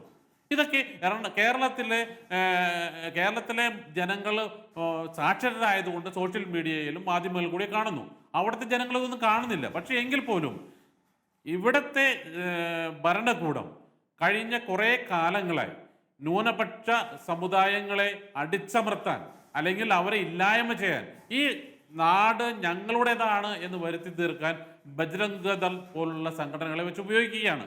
സിസ്റ്റർ റാണി മരിയെ കുത്തിക്കൊലപ്പെടുത്തിയ വ്യക്തി, അദ്ദേഹം പിന്നീട് മാനസാന്തരം എടുത്ത് ക്രൈസ്തവ സമൂഹത്തിലേക്ക് ക്രിസ്ത്യാനിയായി ചേരുകയൊക്കെ ചെയ്തു. പക്ഷെ അദ്ദേഹം പറഞ്ഞിട്ടുണ്ട്, എന്നെ ബജ്രംഗ് ദൾ അവരുടെ ശാഖയിൽ നിന്നാണ് ഈ ചുമതല ഏൽപ്പിച്ചതെന്ന് അദ്ദേഹം പറഞ്ഞിട്ടുണ്ട്. ഇതിനൊക്കെതിരെ എന്ത് നടപടിയാണ് ഉണ്ടാവുക? ഈ തൊട്ട് മുമ്പ് സംസാരിച്ച വ്യക്തി പറഞ്ഞു, ഈ കഴിഞ്ഞ കാലഘട്ടങ്ങളിൽ ഉണ്ടായിട്ടുള്ള നിരവധിയായ സംഭവങ്ങളെക്കുറിച്ച് പറഞ്ഞു. ഈ സംഭവങ്ങൾ, മണിപ്പൂർ അടക്കമുള്ള സംഭവങ്ങൾ ഉണ്ടാകുമ്പോഴും ഞങ്ങളതിനെ നോക്കിക്കാണുന്നത്, ഈ സർക്കാർ ഇത്തരത്തിലുള്ള സംഭവങ്ങൾക്ക് പൂർണ്ണ പിന്തുണയുമായി അവർക്ക് പോലീസ് അകമ്പടി നൽകുമ്പോൾ സഭാ നേതൃത്വം പലപ്പോഴും ഒരു ചെറിയ പ്രസ്താവനയിലോ അല്ലെങ്കിൽ ഒരു ചെറിയ പ്രതിഷേധത്തിലോ ഒതുങ്ങിപ്പോകുന്നു എന്നുള്ളതാണ് ഞങ്ങളെ വേദനിപ്പിക്കുന്ന പ്രധാനപ്പെട്ട വിഷയം. മണിപ്പൂർ വിഷയത്തിലായാലും CBCI പോലുള്ള മെത്രാൻ സംഘം അവർ ഇടപെടേണ്ട രീതിയിൽ ഇടപെട്ടിട്ടുണ്ടോ എന്ന് ഞങ്ങൾക്ക് സംശയമുണ്ട്. കാരണം അവരെല്ലാവരും പലപ്പോഴും ഭരിക്കുന്ന കേന്ദ്ര സർക്കാരിൻ്റെ പല ചെയ്തികളെയും പേടിയോടെ നോക്കിക്കാണുന്നു, അല്ലെങ്കിൽ അവരെ ഭീതിയോടെ കാണുന്നു എന്നുള്ളത് കൊണ്ട് അവരുടെ ഇടപെടലുകൾ ദേശീയ അന്തർദേശീയ തലങ്ങളിലേക്ക് ഈ വിഷയങ്ങൾ എത്തിക്കുന്നതിന് അവർ ശ്രമിക്കുന്നില്ല എന്നുള്ളതാണ് ഏറ്റവും പ്രധാനപ്പെട്ട വസ്തുത. ബജ്രംഗ് ദളിനെ പ്രതിഷേധ പരിപാടി ഉണ്ടായിട്ടുണ്ട്. അതല്ലാതെ തന്നെ പ്രധാനമന്ത്രി നൽകിയ വിരുന്നുണ്ട്. ആ വിരുന്നിൽ ചില കാര്യങ്ങൾ പറഞ്ഞിട്ടുണ്ട് എന്നടക്കം സഭാ നേതൃത്വം പറഞ്ഞിട്ടുമുണ്ട്. അപ്പോൾ പറയാത്തതാണോ പ്രശ്നം? പറയുന്നതിനോടൊപ്പം തന്നെ പിന്തുണ നൽകുന്നു എന്നതാണോ പ്രശ്നം? എവിടെയാണ് പ്രശ്നം? പറയുന്നതിന് പറയേണ്ട പോലെ പറയേണ്ട രീതിയിൽ പറയുന്നില്ല എന്നുള്ളതാണ് വിഷയം. ഇവിടെ കേരളത്തിൽ സംഘപരിവാറിന്റെ BJP നേതാക്കന്മാർ മെത്രാസന മന്ദിരങ്ങളിൽ കയറി ഇറങ്ങുന്നു, കേക്കുകൾ മുറിക്കുന്നു, ചോക്ലേറ്റുകൾ നൽകുന്നു. അവർ അറിയുന്നില്ല ഈ ചോക്ലേറ്റുകൾ വർണ്ണക്കടലാസ് പൊതിഞ്ഞ വിഷമാണ് എന്ന് അവർ മനസ്സിലാക്കുന്നില്ല എന്നുള്ളതാണ് ഞങ്ങളുടെ പ്രശ്നം. അതായത് ഇവരെ സ്വീകരിച്ച് ആനയിക്കുമ്പോൾ ഇവർ കൊണ്ടുവരുന്ന മധുരം എന്താണ് എന്ന് മനസ്സിലാക്കാൻ ഇവിടുത്തെ സഭാ നേതൃത്വത്തിന് കഴിയാതെ പോകുന്നു എന്നുള്ളതാണ് ഞങ്ങളെ വേദനിപ്പിക്കുന്നത്. ഇനി കാണാൻ പറ്റുമോ എന്നൊരു വിഷയമുണ്ട്. ആ രൂപത്തിൽ അത്രയും ക്രൂരമായ രൂപത്തിലേക്കൊന്നും വന്നിട്ടില്ല എങ്കിലും കഴിഞ്ഞ ക്രിസ്മസിന് നമുക്കറിയാമല്ലോ പാലക്കാട് നല്ലേപ്പിള്ളി സർക്കാർ UP സ്കൂളിൽ അധ്യാപകരെയും കുട്ടികളെയും ഭീഷണിപ്പെടുത്തിയ സംഭവമുണ്ട്. തത്തമംഗലത്ത് UP സ്കൂളിൽ പുൽക്കൂട് തകർത്ത സംഭവമുണ്ട്. ഇതൊക്കെ നമ്മുടെ മുന്നിലെ യാഥാർത്ഥ്യങ്ങളാണ്. തുടങ്ങിയിട്ടുണ്ട് ഇവിടെയും. അല്ല, ഞാൻ അതിനെ പറഞ്ഞു വരുന്നത്, അതായത് ഇവിടെ തുടങ്ങിയെന്ന് വെച്ചാൽ കഴിഞ്ഞ 16-ാം നൂറ്റാണ്ടിൻ്റെ ആദ്യഘട്ടം മുതൽ വിഷ്ണുവാരാണ് നോർത്ത് ഇന്ത്യയിൽ മുഴുവൻ ഇപ്പോഴുള്ള 30% താഴെ അല്ലെങ്കിൽ 30% പേർക്ക് ലിറ്ററസി ഇല്ല, സാക്ഷരത ഇല്ല എന്ന് പറഞ്ഞാൽ ബാക്കി 70% പേർക്ക് സാക്ഷരത നൽകിയത് അല്ലെങ്കിൽ അവരുടെ ജീവിത നിലവാരം ഇത്രയെങ്കിലും കൊണ്ടുവന്ന് എത്തിച്ചത് ഉത്തരേന്ത്യയിൽ പ്രവർത്തിക്കുന്ന മിഷണറി സമൂഹമാണ്. ഇപ്പോഴും അവരാണ് ചെയ്യുന്നത്. അവർ നിരന്തരമായി അവരുടെ ഇടയിൽ പ്രവർത്തിക്കുന്നു. അവർ പ്രത്യേകിച്ച് ഒരു ലാഭേച്ഛയുമില്ല. അവരെ മതം മാറ്റുന്നില്ല. അവർ മതം മാറ്റിയിരുന്നെങ്കിൽ തൊട്ടു മുമ്പിൽ അച്ഛൻ പറഞ്ഞു, ഈ 400 വർഷത്തിനിടയ്ക്ക് ഇവിടുത്തെ ക്രൈസ്തവ സമൂഹം എത്ര വലുതാകുമായിരുന്നു. 75 വർഷം മുമ്പ് 1950 സെൻസസിൽ കത്തോലിക്ക സഭയിൽ ക്രൈസ്തവരുടെ എണ്ണം 4% ഇന്ന് 3-ൽ താഴെയാണ്. അപ്പോൾ ഇവിടെ മതപരിവർത്തനം നടത്തുന്ന ഒരു ക്രൈസ്തവ മിഷണറി സമൂഹം ഉത്തരേന്ത്യയിൽ പ്രവർത്തിച്ചിരുന്നുവെങ്കിൽ, അല്ലെങ്കിൽ അവർ അങ്ങനെ ചെയ്യുന്നുണ്ടായിരുന്നുവെങ്കിൽ ഇവിടുത്തെ ക്രൈസ്തവ സമൂഹത്തിന്റെ എണ്ണം കൂടുമായിരുന്ന അവസ്ഥയിൽ നിന്ന് എങ്ങനെയാണ് കുറയുമായിരുന്ന അവസ്ഥയിലേക്ക് എത്തിയത്? ഇവിടുത്തെ ക്രൈസ്തവ സമൂഹത്തിലെ മിഷണറിമാർ ചെയ്യുന്നത് എന്താണ്? പാവപ്പെട്ടവരെ അവരെ പഠിക്കാൻ അവസരം കൊടുക്കുന്നു, അവർക്ക് ജീവിക്കാനുള്ള സാഹചര്യങ്ങൾ ഒരുക്കുന്നു, അവർക്ക് ജോലിക്കുള്ള അവസരം കൊടുക്കുന്നു, അവർക്ക് കൈത്തൊഴിലുകൾ കണ്ടെത്താനുള്ള അവസരങ്ങൾ നൽകുന്നു, അവരെ പൊതുസമൂഹത്തിന് മുമ്പിൽ ജീവിക്കാൻ ആകുന്ന രീതിയിലേക്ക് വളർത്തിക്കൊണ്ടുവരികയാണ്. ഇവിടെ ഈ അടുത്തിടയ്ക്ക് ഒരു MLA, എനിക്ക് മഹാരാഷ്ട്രയിലാണ് ഒരു MLA പറഞ്ഞു, ഒരു ക്രിസ്ത്യാനിയെ കൊന്നാൽ റിവാർഡ്, ഒരു പാരിതോഷികം പ്രഖ്യാപിച്ചത്, ഒരു വൈദികനെ കൊന്നാൽ പാരിതോഷികം. ആ തരത്തിലൊക്കെ പരസ്യമായി പ്രഖ്യാപിക്കാവുന്ന തരത്തിൽ ഇവിടുത്തെ RSSന്റെയും BJPയുടെയും നേതാക്കന്മാർ അല്ലെങ്കിൽ സംഘപരിവാറിന്റെ നേതാക്കന്മാർ എത്തിയെന്ന് വരുമ്പോൾ, അവർക്കെതിരെ യാതൊരു നടപടിയും ഇല്ലാതെ വരുമ്പോൾ ഇതിന്റെ അപ്പുറവും നടക്കും. അടുത്ത കാലഘട്ടങ്ങളിൽ ഈ ഉത്തരേന്ത്യയിൽ നിന്ന് ഇത് സൗത്ത് ഇന്ത്യയിലേക്ക് വരികയാണ്. ഇപ്പോൾ കർണാടകയിൽ മംഗലാപുരത്ത്, അടുത്ത് കേരളത്തിന്റെ പല ഭാഗങ്ങളും തുടങ്ങിക്കഴിഞ്ഞു.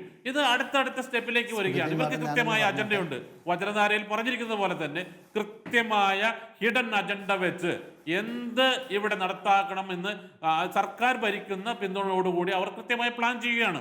അപ്പോൾ അതനുസരിച്ച് തന്നെയാണ് അവർ ഓരോ പരിപാടികളിലും ഇടപെട്ടുകൊണ്ടിരിക്കുന്നത്. ഇപ്പോൾ ഈ കന്യാസ്ത്രീകൾ കൃത്യമായി പറയുന്നുണ്ട്, ഞങ്ങളുടെ കയ്യിൽ ആധാർ കാർഡുണ്ട്, ഞങ്ങൾ കൃത്യമായി ഇവരുടെ അനുവാദത്തോടു കൂടിയാണ് കൊണ്ടുവന്നിട്ടുള്ളത്.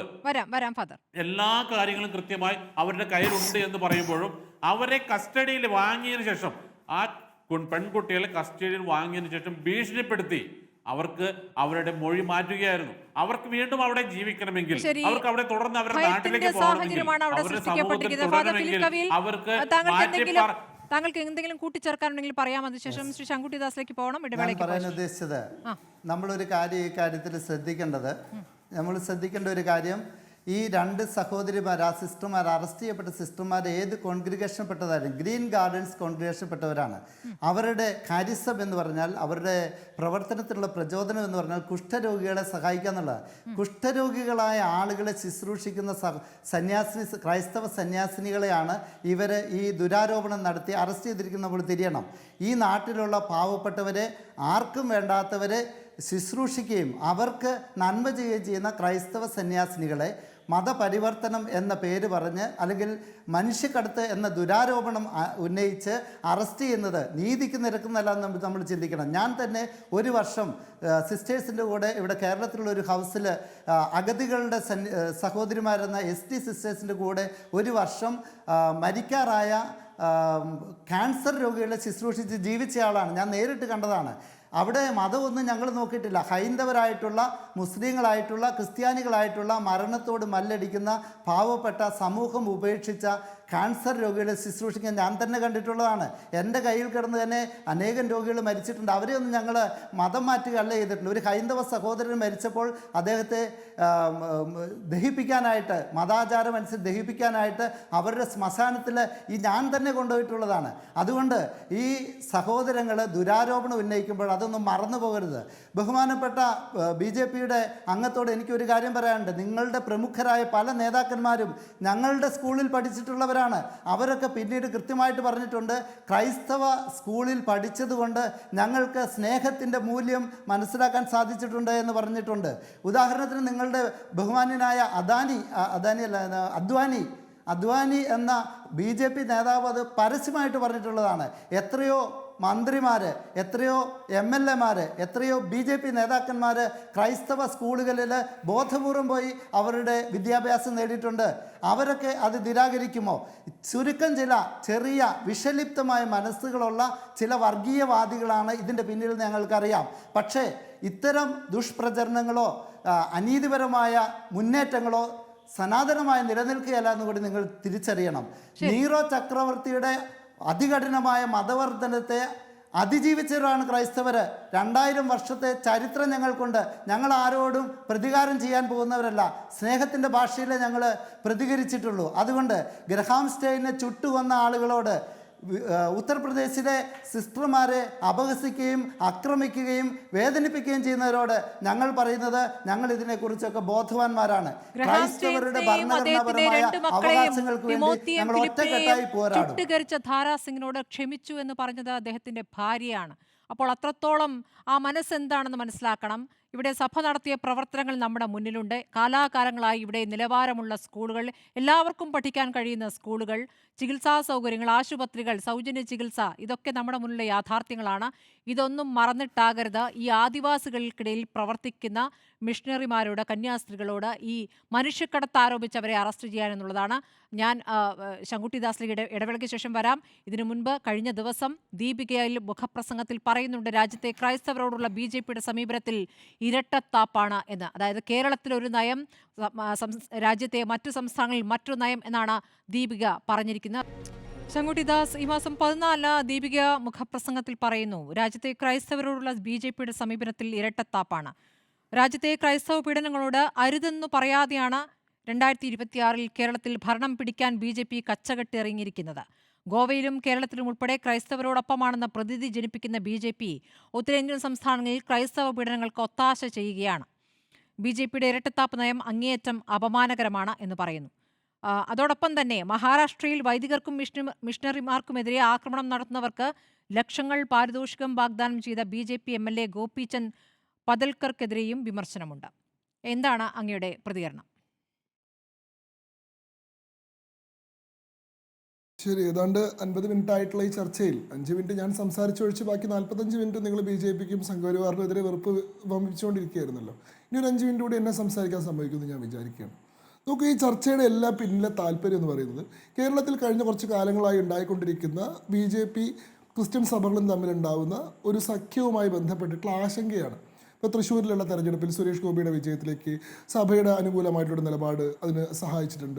കേരളത്തിലുടനീളം കഴിഞ്ഞ ലോക്സഭാ തെരഞ്ഞെടുപ്പിൽ BJPയുടെ വലിയ വളർച്ചയ്ക്ക് ഒരുപക്ഷെ ക്രിസ്ത്യൻ സമൂഹം ഇത്രയും കാലം BJPക്ക് വോട്ട് ചെയ്യാതെ മാറി നിന്നിരുന്നൊരു സമൂഹം BJPക്ക് അനുകൂലമായി വോട്ട് ചെയ്യാൻ തയ്യാറായത് കാരണമായിട്ടുണ്ട്.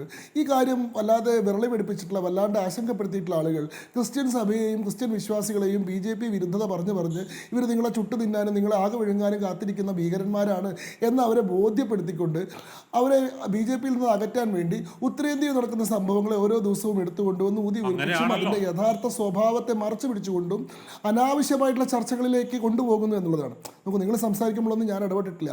ആരാണ് ഇടപെടുന്ന ആളെന്ന് പറയുകയാണെങ്കിൽ അതിനനുസരിച്ച് ഞാൻ തിരിച്ച് മറുപടി പറയാം. ആരാണത്? അങ്ങ് പറഞ്ഞോളൂ. അല്ല പറഞ്ഞോളൂ അല്ല, അത് CPM പ്രതിനിധിയാണോ അതോ സഭയുടെ പ്രതിനിധിയാണോ എന്നുള്ളതാണ് എനിക്ക് അറിയേണ്ടത്. അല്ല, സഭയുടെ പ്രതിനിധി എന്ന് വേണമെങ്കിൽ പറയാം. അൽമായ മുന്നേറ്റം പ്രതിനിധിയാണ്, സഭയുടെ ഭാഗമാണ്. ശരി, നിങ്ങളൊക്കെ മനസ്സിലാക്കേണ്ട ഒരു കാര്യം, ഛത്തീസ്ഗഡിൽ ഉണ്ടായിട്ടുള്ള സംഭവം ഒരു ലോ ആൻഡ് ഓർഡർ ഇഷ്യൂ ആണ്. അതിൽ BJPക്ക് രാഷ്ട്രീയമായിട്ട് എന്തെങ്കിലും ഒരു പങ്കാളിത്തമില്ല. ഇതിൽ ബജ്രംഗ് ദൾ പ്രവർത്തകരുടെ പങ്കാളിത്തമാണ് നിങ്ങളെയൊക്കെ വല്ലാണ്ട് അസ്വസ്ഥമാക്കുന്ന കാര്യമെങ്കിൽ ഛത്തീസ്ഗഡിൻ്റെ സ്വഭാവം നിങ്ങൾ മനസ്സിലാക്കിയാൽ തീരുന്ന ആശങ്ക മാത്രമേ ഉള്ളൂ. ഇപ്പോൾ കേരളത്തിൽ ഒരു തെരുവിൽ വെച്ച് പെട്ടെന്നൊരു പ്രശ്നം ഉണ്ടായി, ഒരു ആൾക്കൂട്ടം, ഒരു ബഹളം ഉണ്ടായി, ആരെങ്കിലും വിളിച്ചു വരുത്തി കഴിഞ്ഞാൽ ഓടിക്കൂടുന്ന 5 ചെറുപ്പക്കാരിൽ ചിലപ്പോൾ 2 പേര് DYFIക്കാരും ഒരാൾ യൂത്ത് കോൺഗ്രസ്സുകാരനും ആയിരിക്കും. അത് കേരളത്തിൻ്റെ പൊളിറ്റിക്കൽ ഡെമോഗ്രഫിയാണ്. ഇവിടെ 30% CPM വോട്ടും 28% കോൺഗ്രസിന് വോട്ടുമുള്ള സ്ഥലമാണ്. അവിടെ 5 ആൾ കൂടി കഴിഞ്ഞാൽ അതിൽ 2 പേര് അവരാവും. ഇവിടെ ഓടിക്കൂടിയതും അവരാണല്ലോ, പ്രവർത്തകരാണല്ലോ ശങ്കുട്ടിദാസ്.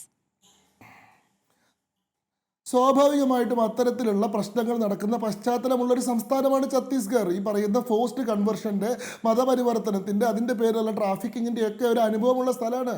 അതിൻ്റെ അടിസ്ഥാനത്തിലല്ലേ 1968 തന്നെ അവിടെ മതപരിവർത്തന നിരോധന നിയമം ഉണ്ടാക്കിയത്. BJP വന്നിട്ടല്ലല്ലോ ഉണ്ടാക്കിയത്. കോൺഗ്രസിൻ്റെ സർക്കാരും പിന്നീട് ലോക്ദളിൻ്റെ സർക്കാരും ഭരിക്കുന്ന കാലത്തല്ലേ ഇപ്പം നിങ്ങൾ ഇവർക്കെതിരെ കേസെടുത്തിട്ടുള്ള മതപരിവർത്തന നിരോധന നിയമം ഉണ്ടാക്കിയത്. എന്തിനാണ് 1968 അങ്ങനെ നിയമം ഉണ്ടാക്കേണ്ട പശ്ചാത്തലം 1936 ഉണ്ടാക്കേണ്ട പശ്ചാത്തലം എന്താണ്? ഏറ്റവും അവസാനം സെൻസസിൽ 2001 സെൻസസിൽ ഉണ്ടായിരുന്നത് 4,05,000 ക്രിസ്ത്യൻ ജനസംഖ്യ 2011 ആയപ്പോഴേക്കും 4,95,000 ആവുമ്പോൾ 90,000 ആളുകളുടെ വർധനവുണ്ടാവുന്ന 3 ജില്ലകളിൽ മാത്രമാണ്. ഈ പറയുന്ന ബസ്തർ, റായ്പൂർ, ജോഷ്ഗർ എന്ന് പറയുന്ന 3 ജില്ലകളിൽ മാത്രമാണ് ഉണ്ടാവുന്നത്. ട്രൈബൽ പോപ്പുലേറ്റഡ് ജില്ലകളാണ്. സ്വാഭാവികമായി ഇത്തരം സ്ഥലങ്ങളിൽ വലിയ അളവിലുള്ള കൺവേർഷൻ ആക്ടിവിറ്റീസ് നടക്കുന്നുണ്ട്. അതിനെതിരെയുള്ള തദ്ദേശീയമായിട്ടുള്ള പ്രതിരോധങ്ങൾ അവിടെ നടക്കുന്നുണ്ട്. ആ വിഷയത്തിൽ ബജ്രംഗ് ദൾ ഇടപെട്ടു. പക്ഷെ ബജ്രംഗ് ദൾ ഇടപെട്ടില്ല. അല്ല, ബജ്രംഗ് ദൾ പ്രവർത്തകർ അവരുടെ ജീവിത സാഹചര്യം നന്നാക്കുന്നതിനോ അവരുടെ പട്ടിണി മാറ്റുന്നതിനോ അവർക്ക് നല്ല ജോലി കൊടുക്കുന്നതിനോ നല്ല വിദ്യാഭ്യാസം കൊടുക്കുന്നതിനോ ഇടപെട്ടതിന്റെ എന്തെങ്കിലും ഉദാഹരണങ്ങൾ അങ്ങേക്ക് ചൂണ്ടിക്കാണിക്കാനുണ്ടോ? ഓരോ സംസ്ഥാനത്തെയും സാഹചര്യം അനുസരിച്ച് അവിടുത്തെ മിഷണറിമാരോടുള്ള സമീപനം അങ്ങനെ ആയിരിക്കുമെന്നാണോ അങ്ങ് പറയുന്നത്? ഓരോ സംസ്ഥാനത്തെയും സാഹചര്യം എന്ന് പറയുമ്പോൾ അതാണ് ദീപികയും പറഞ്ഞത്. കേരളത്തിലും ഗോവയിലെയും സമീപനമല്ല നിങ്ങൾക്ക് മറ്റു സംസ്ഥാനങ്ങളിൽ നിന്ന്. അദ്ദേഹം പറഞ്ഞതിനെ പറ്റി ഒരു വാക്ക് പറഞ്ഞോട്ടെ. ഞാൻ അങ്ങേക്ക് വരാം. അദ്ദേഹം പൂർത്തിയാക്കിയിട്ട് വരാം. ഒരു വാക്ക് പറഞ്ഞോട്ടെ അതിനെ വരാം ഫാദർ. അദ്ദേഹം പൂർത്തിയാക്കട്ടെ. ഫാദർ വരാം. അങ്ങനെയാണെങ്കിൽ 58 ഉണ്ടാക്കിയ ആ നിയമം കാലഹരണപ്പെട്ടില്ല. ഇതുവരെ അത് ഫലപ്രദമായിട്ടില്ല എന്നല്ലേ മനസ്സിലാക്കേണ്ടത്. 1968 ഉണ്ടാക്കിയ ഒരു നിയമം ഈ 2025 പ്രാവർത്തികമാക്കാൻ പറ്റുന്നില്ലെങ്കിൽ അതൊരു കാലഹരണപ്പെട്ട നിയമമാണ്, അത് അപ്രായോഗികമായ നിയമമാണെന്ന് തിരിച്ചറിയാനുള്ള സാമാന്യ ബുദ്ധി ഇവിടുത്തെ നാട്ടിലെ ആളുകൾക്കില്ലേ ശ്രീ ശങ്കുട്ടിദാസ്? അങ്ങയുടെ ഇടപെടൽ കഴിഞ്ഞെങ്കിൽ ഞാനൊന്ന് മറുപടി പറയട്ടെ സാർ. 2023 അധികാരത്തിൽ വന്നിട്ടുള്ള BJPയുടെ സർക്കാർ ഈ പറയുന്ന 1968 നിയമത്തെ പരിഷ്കരിച്ചുകൊണ്ട് പുതിയ നിയമം നിർമ്മിച്ചുകൊണ്ടിരിക്കുന്നുണ്ട്. പുതിയ നിയമത്തിന്റെ ഡ്രാഫ്റ്റ് തയ്യാറായിട്ടുണ്ട്. ആ നിയമം ഇതുവരെ പാസ്സായിട്ടില്ലാതെ ഉള്ളൂ. കൂടുതൽ സ്ട്രിഞ്ചന്റ് ആയിട്ടുള്ള പ്രൊവിഷൻസോട് കൂടി ഇതിനെ പരിഹരിക്കാൻ വേണ്ടിയിട്ടുള്ള പുതിയ പരിഹരിച്ചല്ലോ. അല്ല, നിങ്ങൾ ഇത് മറ്റു സംസ്ഥാനങ്ങൾ ഇതൊക്കെ ചെയ്തിട്ട് കേരളത്തിൽ നിന്നും ക്രൈസ്തവരുടെ വോട്ട് കിട്ടുമെന്നുള്ള പ്രതീക്ഷ എന്താണ്? അതിന്റെ അടിസ്ഥാനം എന്താണ് ശ്രീ ശങ്കുട്ടിദാസ്? മനസ്സിലായില്ല, ചോദ്യം മനസ്സിലായില്ല. അല്ല, ഇതൊക്കെ അവിടെ ചെയ്തിട്ട് കേരളത്തിൽ നിങ്ങൾക്ക് ക്രൈസ്തവരുടെ വോട്ട് കിട്ടുമെന്നുള്ള പ്രതീക്ഷയുടെ അടിസ്ഥാനം എന്താണെന്നാണ് ചോദിച്ചത്. അതിനെക്കുറിച്ചാണ് ദീപിക മുഖപ്രസംഗം. നിങ്ങൾക്ക് ഇരട്ടത്താപ്പാണെന്ന് അതിന് മറുപടി ഉണ്ടോ? ഞാൻ ഒരു കാര്യം ഒരു കാര്യം ഈ ചർച്ചയിൽ വളരെ സുവ്യക്തമായിട്ട് എല്ലാവർക്കും ബോധ്യപ്പെടാൻ വേണ്ടി പറയാൻ ഞാൻ ആഗ്രഹിക്കുകയാണ്. നോക്കൂ, കേരളത്തിൽ BJPയും ക്രിസ്ത്യൻ സഭകളും തമ്മിൽ എന്തെങ്കിലും തരത്തിലുള്ളൊരു സഖ്യമോ എന്തെങ്കിലും തരത്തിലുള്ള ധാരണയോ ഉണ്ടാവുന്നുണ്ടെങ്കിൽ അത് ഈ കാലഘട്ടം അത് ആവശ്യപ്പെടുന്നതുകൊണ്ടാണ്. അതല്ലാതെ BJP നടത്തുന്ന കംപ്ലീറ്റ് സറണ്ടറായിട്ട് ഈ പറയുന്നത് പോലെ മതപരിവർത്തനത്തിനെതിരെ ഞങ്ങൾ യാതൊരു തരത്തിലുള്ള നടപടിയും സ്വീകരിക്കില്ല, ഈ പറയുന്നത് പോലെ ഹിന്ദു ദൈവങ്ങളെയോ ഹിന്ദു ബിംബങ്ങളെയോ ആക്ഷേപിക്കുന്ന മിഷണറി ആക്ടിവിറ്റികളെ ഞങ്ങൾ കൈയും കെട്ടി നോക്കി നിൽക്കും. അതേപോലെ തന്നെ ഹിന്ദു ദൈവങ്ങളെ ആക്ഷേപിക്കുന്ന മിഷണറി ആക്ടിവിറ്റി താങ്കൾ എവിടെയാണ് കണ്ടത്? അല്ലല്ല, ശങ്കുട്ടിദാസ്, അതെവിടെയാണ് കണ്ടത്? ഹിന്ദു ദൈവങ്ങളെ ആക്ഷേപിക്കുന്ന മിഷണറി ആക്ടിവിറ്റി എവിടെയാണ് കണ്ടത്?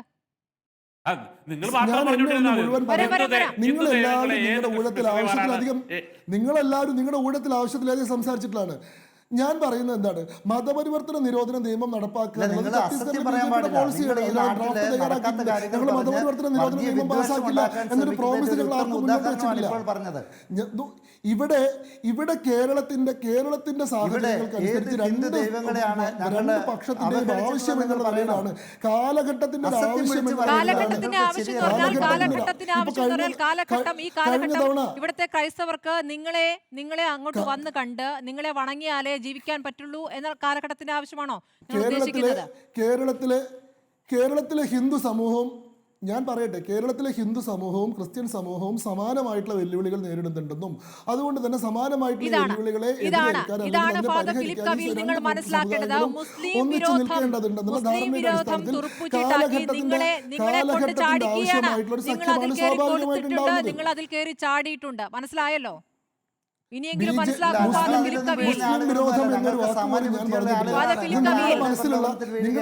ഞങ്ങൾക്ക് കൃത്യമായ നിലപാടുകളുണ്ട്. നിങ്ങളുടെ ക്രിസ്ത്യൻ സഭ കാലങ്ങളായിട്ട്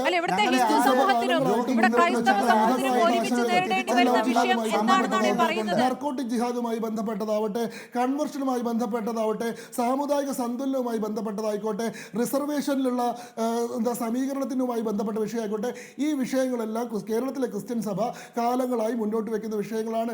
ഈ വിഷയങ്ങളിലെല്ലാം ഇൻട്രസ്റ്റുകൾ തമ്മിൽ കോയിൻസൈഡ് ചെയ്യുന്നുണ്ട് എന്നിടത്താണ്. അതല്ലാതെ അൺകണ്ടീഷണൽ സറണ്ടർ ആയിട്ടല്ല, ഈ പറയുന്ന പോലെ മതപരിവർത്തനത്തിനെതിരെ ഞങ്ങൾക്കൊരു സമീപനം ഇല്ല എന്നുള്ള ഉറപ്പിന്റെ അടിസ്ഥാനത്തിലല്ല.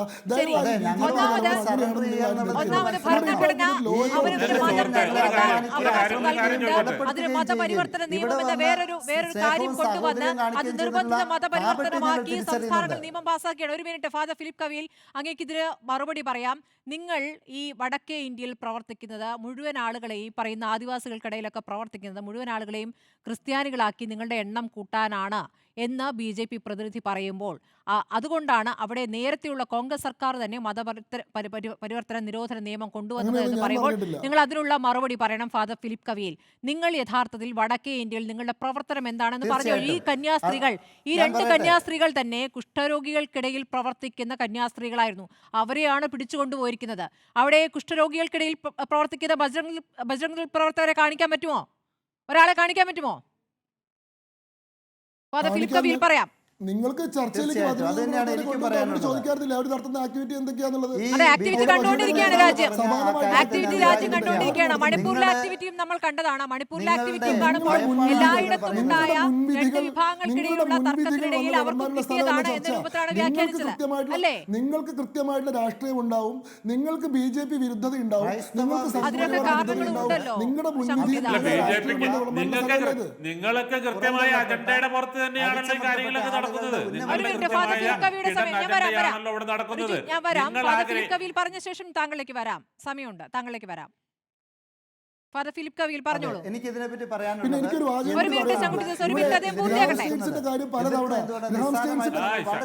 കൂടി പറയാനുണ്ട്. ഗ്രഹാം സ്റ്റെയിൻസിന്റെ കാര്യം പലതവണ പറഞ്ഞുകൊണ്ട് ഞാൻ പറയാണ്. ഗ്രഹാം സ്റ്റെയിൻസിന്റെ കാര്യം പലതവണ പറഞ്ഞുകൊണ്ട് ഞാൻ പറയാണ്. എല്ലാവരും പല കാര്യങ്ങളും മറന്നിട്ടും ക്ഷമിച്ചിട്ടും തന്നെയാണ് ഒരു സമൂഹം എന്ന രീതിയിൽ മുന്നോട്ട് പോകുന്നത്. ഫ്രാൻസിസ് സേവ്യറുടെ നേതൃത്വത്തിൽ നടന്നിട്ടുള്ള ഗോവൻ ഇൻക്വിസിഷനിൽ നൂറുകണക്കിന് ആളുകളെ മതവിചാരണ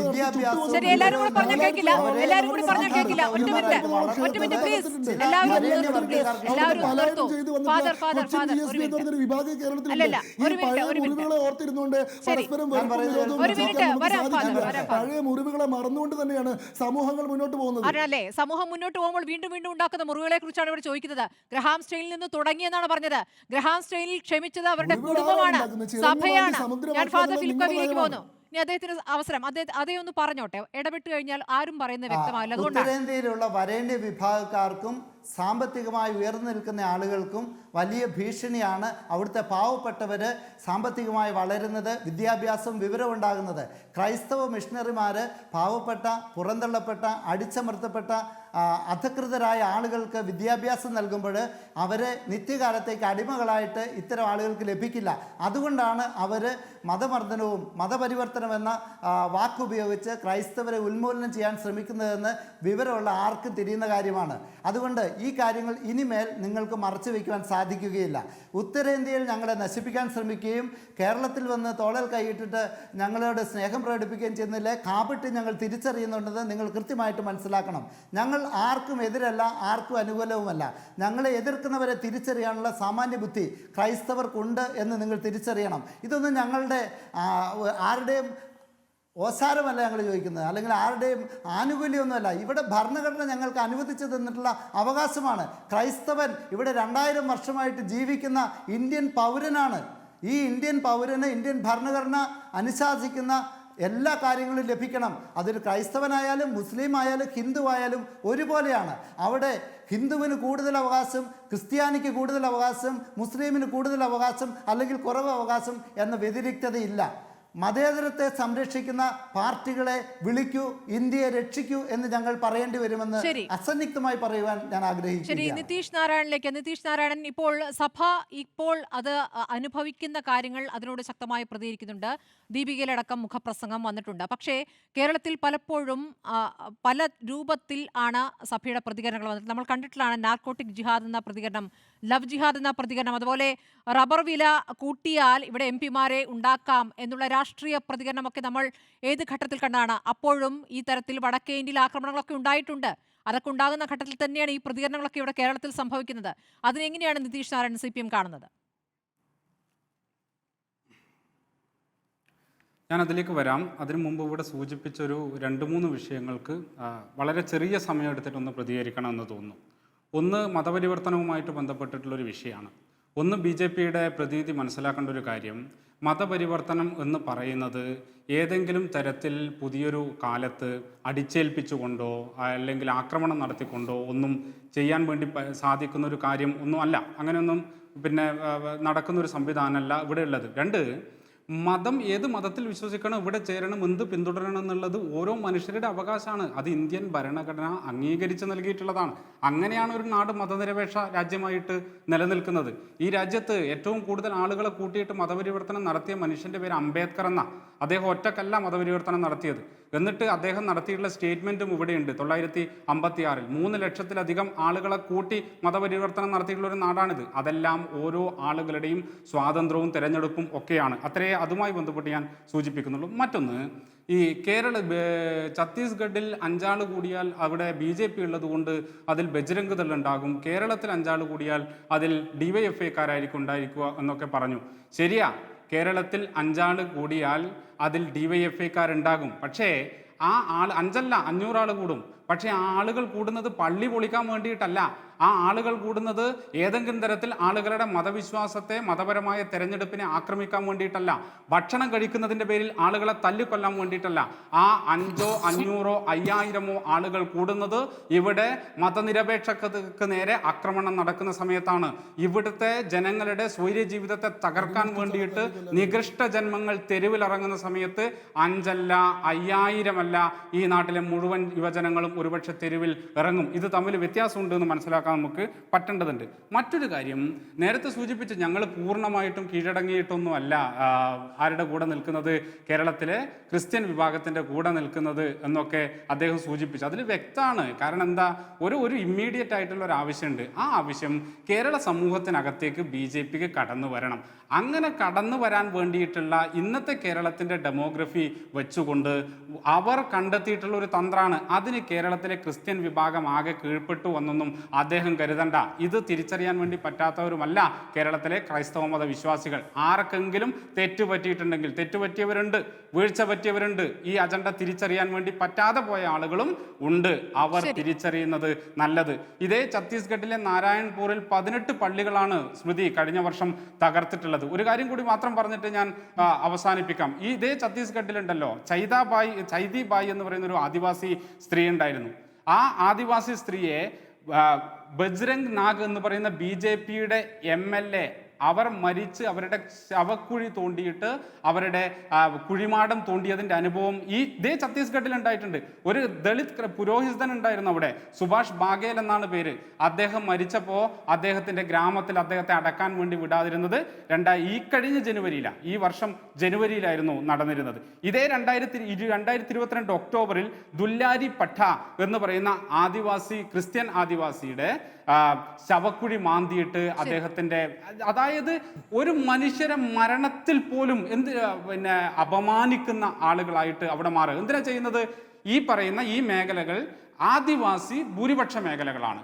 അവിടെ സാമൂഹികമായിട്ടുള്ള സംഘർഷത്തെ മൂർച്ഛിപ്പിക്കുക എന്നുള്ള സംഘപരിവാരത്തിന്റെ ടിപ്പിക്കൽ പ്രവർത്തനം ഇന്ത്യയിൽ എല്ലായിടത്തും നടന്നത്.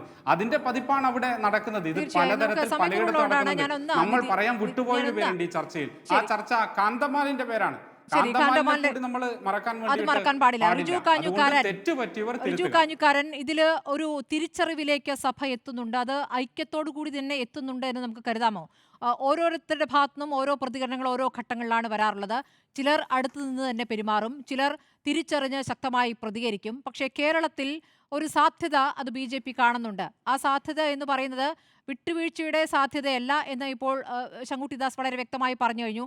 സഹകരിക്കാവുന്ന മേഖലകളുണ്ട്. അതായത് ഹൈന്ദവരും ക്രിസ്ത്യാനികളും ഒരുപോലെ അനുഭവിക്കുന്ന എന്തോ ഒരു വലിയ പ്രശ്നമുണ്ടെന്നാണ് അദ്ദേഹം പറയുന്നത്.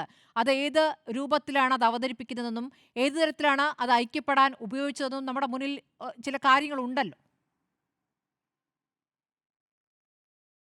അല്ല, എനിക്ക് ഈ വിഷയത്തിൽ ശങ്കുട്ടിദാസിനോടും BJP നേതൃത്വത്തിനോടും പറയാനുള്ളത്, ഇവിടുത്തെ ക്രൈസ്തവ സമൂഹം എന്നുള്ളത് ഒരു പൊട്ടന്മാരോ അല്ലെങ്കിൽ മന്ദബുദ്ധികളോ ഒന്നുമല്ല. അവർ ഈ സമൂഹത്തിൽ നടക്കുന്ന കാര്യങ്ങൾ കാണുന്നുണ്ട്. ഈ മെത്രാന്മാർക്കും ക്രൈസ്തവ വിശ്വാസികൾക്കും എല്ലാവർക്കും ഒരേ വോട്ട് തന്നെയാണ്. മെത്രാന്മാർ കുറച്ച് പേരെ സൂചിപ്പിച്ചാൽ അവരെ ഈ EDAയോ അല്ലെങ്കിൽ എൻഫോഴ്സ്മെന്റിനെയോ കാണിച്ച് NIAയോ കാണിച്ച് ഭീഷണിപ്പെടുത്തിയാലോ അവരുടെ ഒരു പ്രസ്താവന ലഘൂകരിച്ചാലോ വോട്ട് കിട്ടുമെന്ന് BJPയോ സംഘപരിവാറോ വിചാരിക്കേണ്ടതില്ല. എനിക്ക് മറ്റൊരു കാര്യം കൂടിയാണ് പറയാനുള്ളത്. നോർത്ത് ഇന്ത്യയിൽ കാലഘട്ടം ആവശ്യപ്പെടുന്ന മാറ്റങ്ങൾ BJPയും സംഘപരിവാറും കൊണ്ടുവന്നു എന്ന തരത്തിലാണ് ശങ്കുട്ടി പറയുന്നത്. കാലഘട്ടം ആവശ്യപ്പെടുന്ന മാറ്റം എന്താണ്? ഇവിടുത്തെ മറ്റ് മതസ്ഥർക്ക് അവർ ആഗ്രഹിക്കുന്ന വസ്ത്രം ധരിക്കാൻ പാടില്ല, അവർ ആഗ്രഹിക്കുന്ന ഭക്ഷണം കഴിക്കാൻ പാടില്ല, അവർ ആഗ്രഹിക്കുന്ന ജീവിത രീതി തിരഞ്ഞെടുക്കാൻ വയ്യ. ഇത് പറയാൻ നിങ്ങളെ ആരാണ് ചുമതലപ്പെടുത്തിയത്? നിങ്ങൾ ആരാണ് നിയമം കയ്യിലെടുക്കാൻ? ഈ ബജരംഗ് തള്ളാണോ ഇവിടുത്തെ നിയമം തീരുമാനിക്കുന്നത്? അത് എന്തുകൊണ്ടാണ് ഇവർ തിരിച്ചറിയാതെ പോകുന്നത്? അതിന് എന്തുകൊണ്ടാണ് ഭരണകൂടം അവർക്ക് ഒത്താശ നൽകുന്നത്? ഇതാണ് എനിക്ക് ചോദിക്കാനുള്ളത്. ക്രൈസ്തവ സമൂഹത്തിലെ സഭാ മേലധ്യക്ഷന്മാർ ഇനിയെങ്കിലും കണ്ണു തുറന്ന് കൃത്യമായ ഇടപെടലുകൾ നടത്തി ഈ സംഘപരിവാർ സംഘടനകളെ ബ്ലാക്ക് ലിസ്റ്റിൽപ്പെടുത്തി ഐക്യരാഷ്ട്രസഭ തന്നെ ബ്ലാക്ക് ലിസ്റ്റിൽപ്പെടുത്തി നിരോധിക്കണമെന്നുള്ളതാണ് ഞങ്ങളുടെ ആവശ്യം. അതിനുവേണ്ടി ഇനിയുള്ള കാലഘട്ടങ്ങളിലെങ്കിലും സഭാ നേതൃത്വം ഇവിടുത്തെ പ്രശ്നങ്ങൾ പൊതുസമൂഹത്തിന്റെ മുന്നിൽ കൊണ്ടുവരിക തന്നെ വേണമെന്നുള്ളത് ഞങ്ങൾ ആവശ്യപ്പെടുന്നു. ശരി, നമ്മുടെ സമയം അതിക്രമിച്ചുകൊണ്ടാണ്. വളരെ നന്ദി ഫാദർ ഫിലിപ്പ് കവിയിൽ, നിതീഷ് നാരായണൻ, ശങ്കുട്ടി ദാസ്, റിജു കാഞ്ഞുകാരൻ ചർച്ചയിൽ പങ്കെടുത്തതിന്.